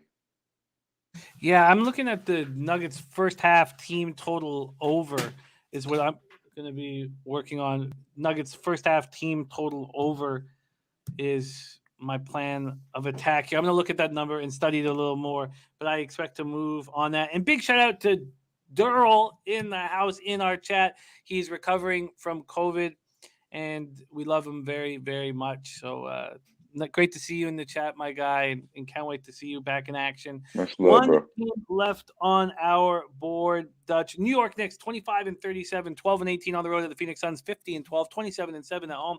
We're at the Footprint Center in Phoenix, Arizona. The Knicks are 0-5. And well, they've lost 6 straight, but over their past 5, 0-5, 16th in pace at 99.92 possessions a game, while Phoenix 3-2, 13th in pace at 100.40 possessions a game. The Knicks open up at plus 6.5. That's where they stand right now. And this total opened up at 225, and it has dropped to 222 or 222.5. We go to the cash flow. We see 7,300 tickets in, 66% of the tickets, 85% of the cash on the Suns. Then we have 59% of tickets on the under and 76% of cash on the under, and it's moving in that direction. Joe Yurkovich says that Nuggets first half team total is awfully high at 65.5. I won't bet it at 65.5. That is too high. I did not expect. Well, I should have expected it, though. But you're right. Just looking at that number. Jared TG says, I like that, Jim. I haven't studied these lines, but Denver's first half scoring numbers are crazy high. 65.5 is something I'm going to have to look at a little closer. But Joe, you're right. That is big. Knicks coming off their 6th straight loss, 123-108 to Philly on Wednesday. The Suns snapped their 2-game losing streak with a 120-90 win at home over the Blazers on Wednesday night. No Chris Paul, no Devin Booker, and they rolled. Cameron Johnson went for 26 players in double figures, and they have a 7.5 game lead over the Warriors right now, an 8 game lead over the Grizzlies for the top seed in the Western Conference. Take it away here, Dutch. Last game on the board, Knicks Suns.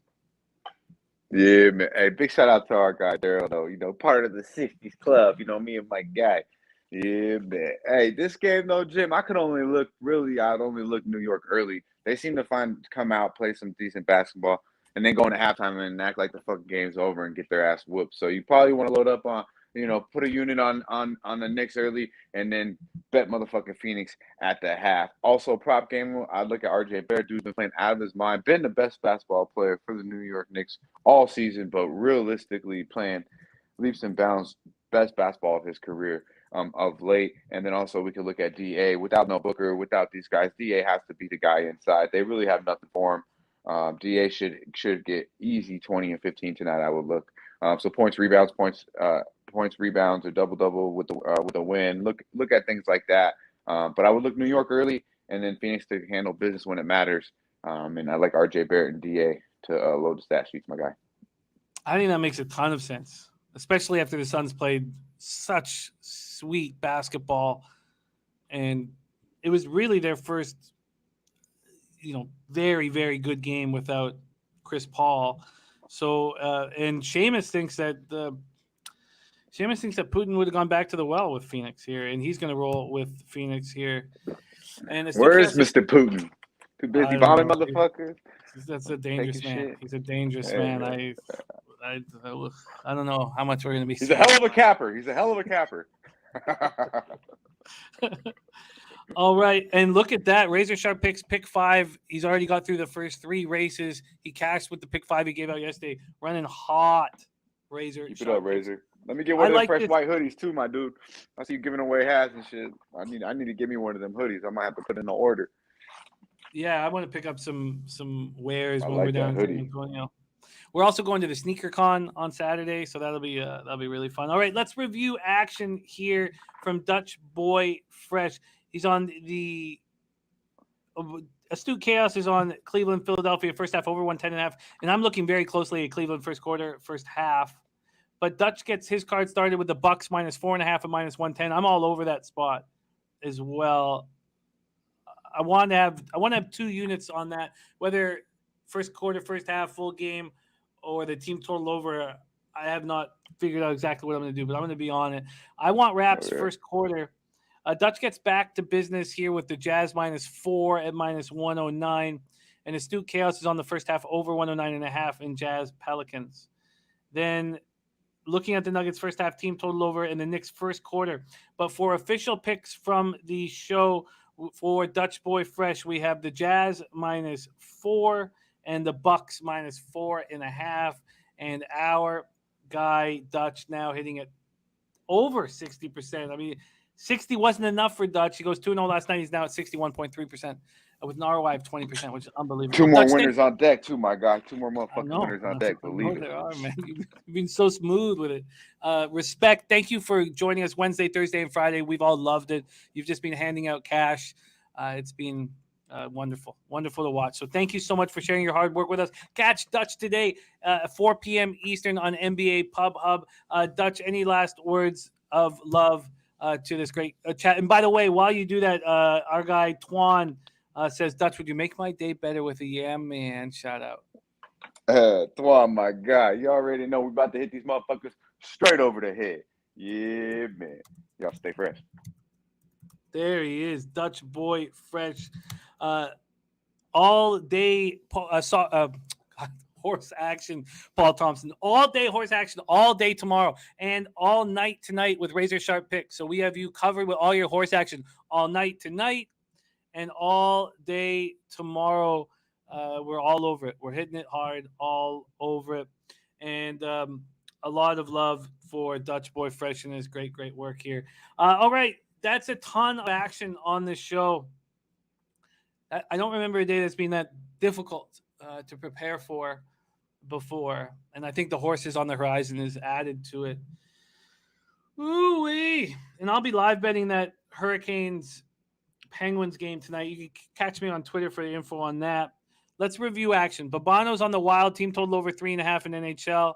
Ron Crawford's NHL spreadsheet play today is on Minnesota. I find the Lightning pretty interested right here, Paul Thompson, Pub Sports Radio. Horse action all night tonight, starting in 5.5 hours. Horse racing action here. And then all day tomorrow, 12 till 8 for, the Gotham at Aqueduct, the Fountain of Youth at Gulfstream, San Felipe at Santa Anita. And don't forget, the Santa Anita handicap is tomorrow. I know that we're really focusing on the 3-year-olds, but the Santa Anita handicap's the biggest race of the day. So we're going to be doing it up real nice. Real nice. And there he is. Radio Shot Picks is 5 hours away. We talk races live tonight. And we talk about the races tomorrow before a full day of action tomorrow. And I can't wait to get on that show, Razor. I'm going to be ready after the – but, we've had 3 straight winning days. And in working with you guys and seeing the cats coming in, it really inspires me. And I love the work. So don't get it twisted. I love the opportunity. I'm so thankful for the opportunity, Cap. So don't let – it's just – it's a battle. The over 6.5, I moved on in the Lightning Red Wings game at plus money, at plus 100. That's now at minus 120. I'm going to refresh this and see if that's changed at all. Yeah, it's that. And that puck line now becomes pretty interesting with this huge move towards the Detroit Red Wings. I'm pretty interested in that Lightning minus 1.5 now. Babano's also on that over 6.5. Babano's on the team total over 2.5 with the New Jersey Devils. I'm on the under 6.5 and minus 115 in Pittsburgh, Carolina. And that's now minus 125. So a 10-cent move there. I hope that moves to 6. It'll make me very, very happy. Thank you, Jason Folk. Thank you for the kind words. Wine Time, Jake Fagan, all you guys. It means a ton. I'm on the Hurricanes minus 1 at plus 117. Babano is also on the Hurricanes, but he took the money line at minus 126. That was available at Pinnacle. He's on the over 6.5 at minus 109 in Kings Black Jackets. I'm off that spot. Babano's on the tie in Stars Jets at plus 328. I think I'm going to add the over 6 in that spot. I wonder, has it taken any money? I wouldn't mind seeing it. No, still just minus 110. I'm interested in that spot. Then I'm on the Ducks at plus 100. It moved to 105. It's back to plus 100. Good. I like seeing that. I like seeing that quite a bit. Thank you, Jay Soul, my man. It means the world to me. I'm just very honored and thankful to cap with you guys. Let's go over Babano's NCAA action, and then we'll go over to NBA action. NCAA action, and Cashman, let's get you on the show as well tomorrow if you want to roll here. Should have a start waiting hit button, Jim. Well, you can see it if you go to Pub Sports Radio. The stream's all ready to rock. Stream is already on. Community and new knowledge. Cashman pick of the day is on the Bulls plus 5. Oh, wow. It has not worked going up against community and new knowledge. I've only done it once, but it did not work. And it was not my choice. Well, it sort of was my choice. Diesel says your capping makes mine better. Thank you, Diesel. Dennis, I'm barely slept last night. What did I say where you say no, it's not? I would. Holt be going for the Stars, so why not take the over?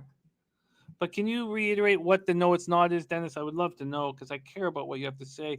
Okay, Babano's on the over 144.5 and minus 113 in Illinois State, Northern Iowa. He's on Charleston Southern at plus 6 at minus 110. Bradley plus 6 at minus 108 in the MVC quarters. And there we go. Dan Kelly's first action is in. Philly team total under 112. Very interesting. Let me just get that above the game. I need to have that information here. Okay. Diesel says Holtby is an auto fade. Well, I certainly wouldn't back him. I don't believe in him whatsoever. Okay, so let's get back to this. Bradley plus 6 minus 108. Then he's on the over 140 at minus 110 in High Point Winthrop. I'd like to be in on that. Next move for him is Missouri State team total over 74.5. I have interest in that. But I also have interest in the Toledo first half team total over and Toledo first half. St. Bonaventure minus 3.5 for Babano minus 107. We need to know about Osuni. We don't at this point, and I think that's very, very important. Eastern Michigan, Miami, he's off. I'm interested in Akron first half and the team total over against Central Michigan Chippewas. They're just playing really good ball right now. And we have Seniors Day. Should be packed. Babano's on Western Carolina plus 7, and I want in. He's on SEMO full game at plus 15.5, and I'm actually concerned about that spot. We've seen what Murray State can do when they're all in, and they're going to be all in after SEMO slapped them in the face. So I expect Murray State to really hit them hard. Dennis Garcia is saying Santa Anita handicap being the biggest race. Okay, sure. It's saying it's a grade 3. It's a hugely important race to my dad, and he's going to be live at the track, and he catches the Santa Anita handicap every year. So it's important. It's the most important race to my family. I should have maybe said that. He'll be live at the track for the Santa Anita handicap as he is every year. So I'm going to move on Murray State first half for sure. Ohio, Northern Illinois off. Thank you, Sammy. Let's get it, my man. Loyola, BYU, he's off. Southern Illinois plus 3.5. That was backed by a lot of great cappers in the chat as well. I think I'm going to run with that with you guys. And then he is on the Portland money line and Utah State, San Jose State. He is off. Dan Kelly has moved on the Philadelphia team total under 112. Unc Oliver's on the Pistons Pacers under 230.5. I have some interest in the Pacers. I don't know if I'm going to pull the trigger, but I certainly do have some interest in them. And maybe just early. I think maybe just early. A lot of this action I'm going to be moving on is early. I'm going to be moving on the Cavs first quarter, first half. Astute Chaos is on the first half over 110.5 in Cleveland, Philadelphia. Hawks, Wizards, no action. I'm going to be moving on the Bucks in some capacity, but hearing community new knowledge on the Bulls really makes me nervous. I can't wait to cap horses with you for the next in 30 hours, Dennis. Raptors early is something I'm going to be on. Dutch is on the Jazz -4 and the Bucks -4.5. Astute Chaos is also on that Utah New Orleans Pelicans first half over 109.5. I don't know why the Timberwolves would be this big of a favorite on the road. I really don't. Joe Jurkovich's play of the day is Shea over 4.5 turnovers. That's at +120. I'm interested in the Nuggets first half team total over, but at 65.5, I wouldn't touch that. And Diesel says don't touch Bucks full game. Knicks first quarter, I will be moving on. I really like that spot. Thank you for the kind words, you guys. Gavin Tolliver, all you guys, you really, truly inspire us all to work harder, and it's really enjoyable. And to get the opportunity to hang out with you guys in San Antonio is just going to make me so happy. We also have lists going on. For those of you coming to San Antonio and those of you thinking about it, come join us. We have lists. We need to know who's going to the Sweet 16 game on Thursday, who's going to the Elite game on Saturday, who's going to be in the poker tournament. Looks like we're going to decide on the buy-in. It looks like we're close to making that decision, but we need everybody to come in and let us know. There you have it. It's Schnizzle. I can't wait to roll with you guys. I can't wait to roll with everybody in San Antonio, but that is...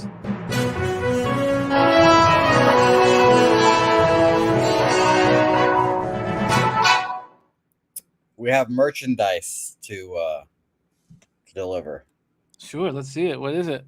Well, as our good friend Razor Sharp Picks said earlier, it is Cash It Friday. Give away a Cash It Friday hat. We had a bunch of people put the number 1. We had 40 people put it in, actually. It's actually technically 39, but 39 people put it in there, Jimmy. I just did a little randomize, little close my eyes, circle it around, and pick. You wanna wager on who won, Jimmy?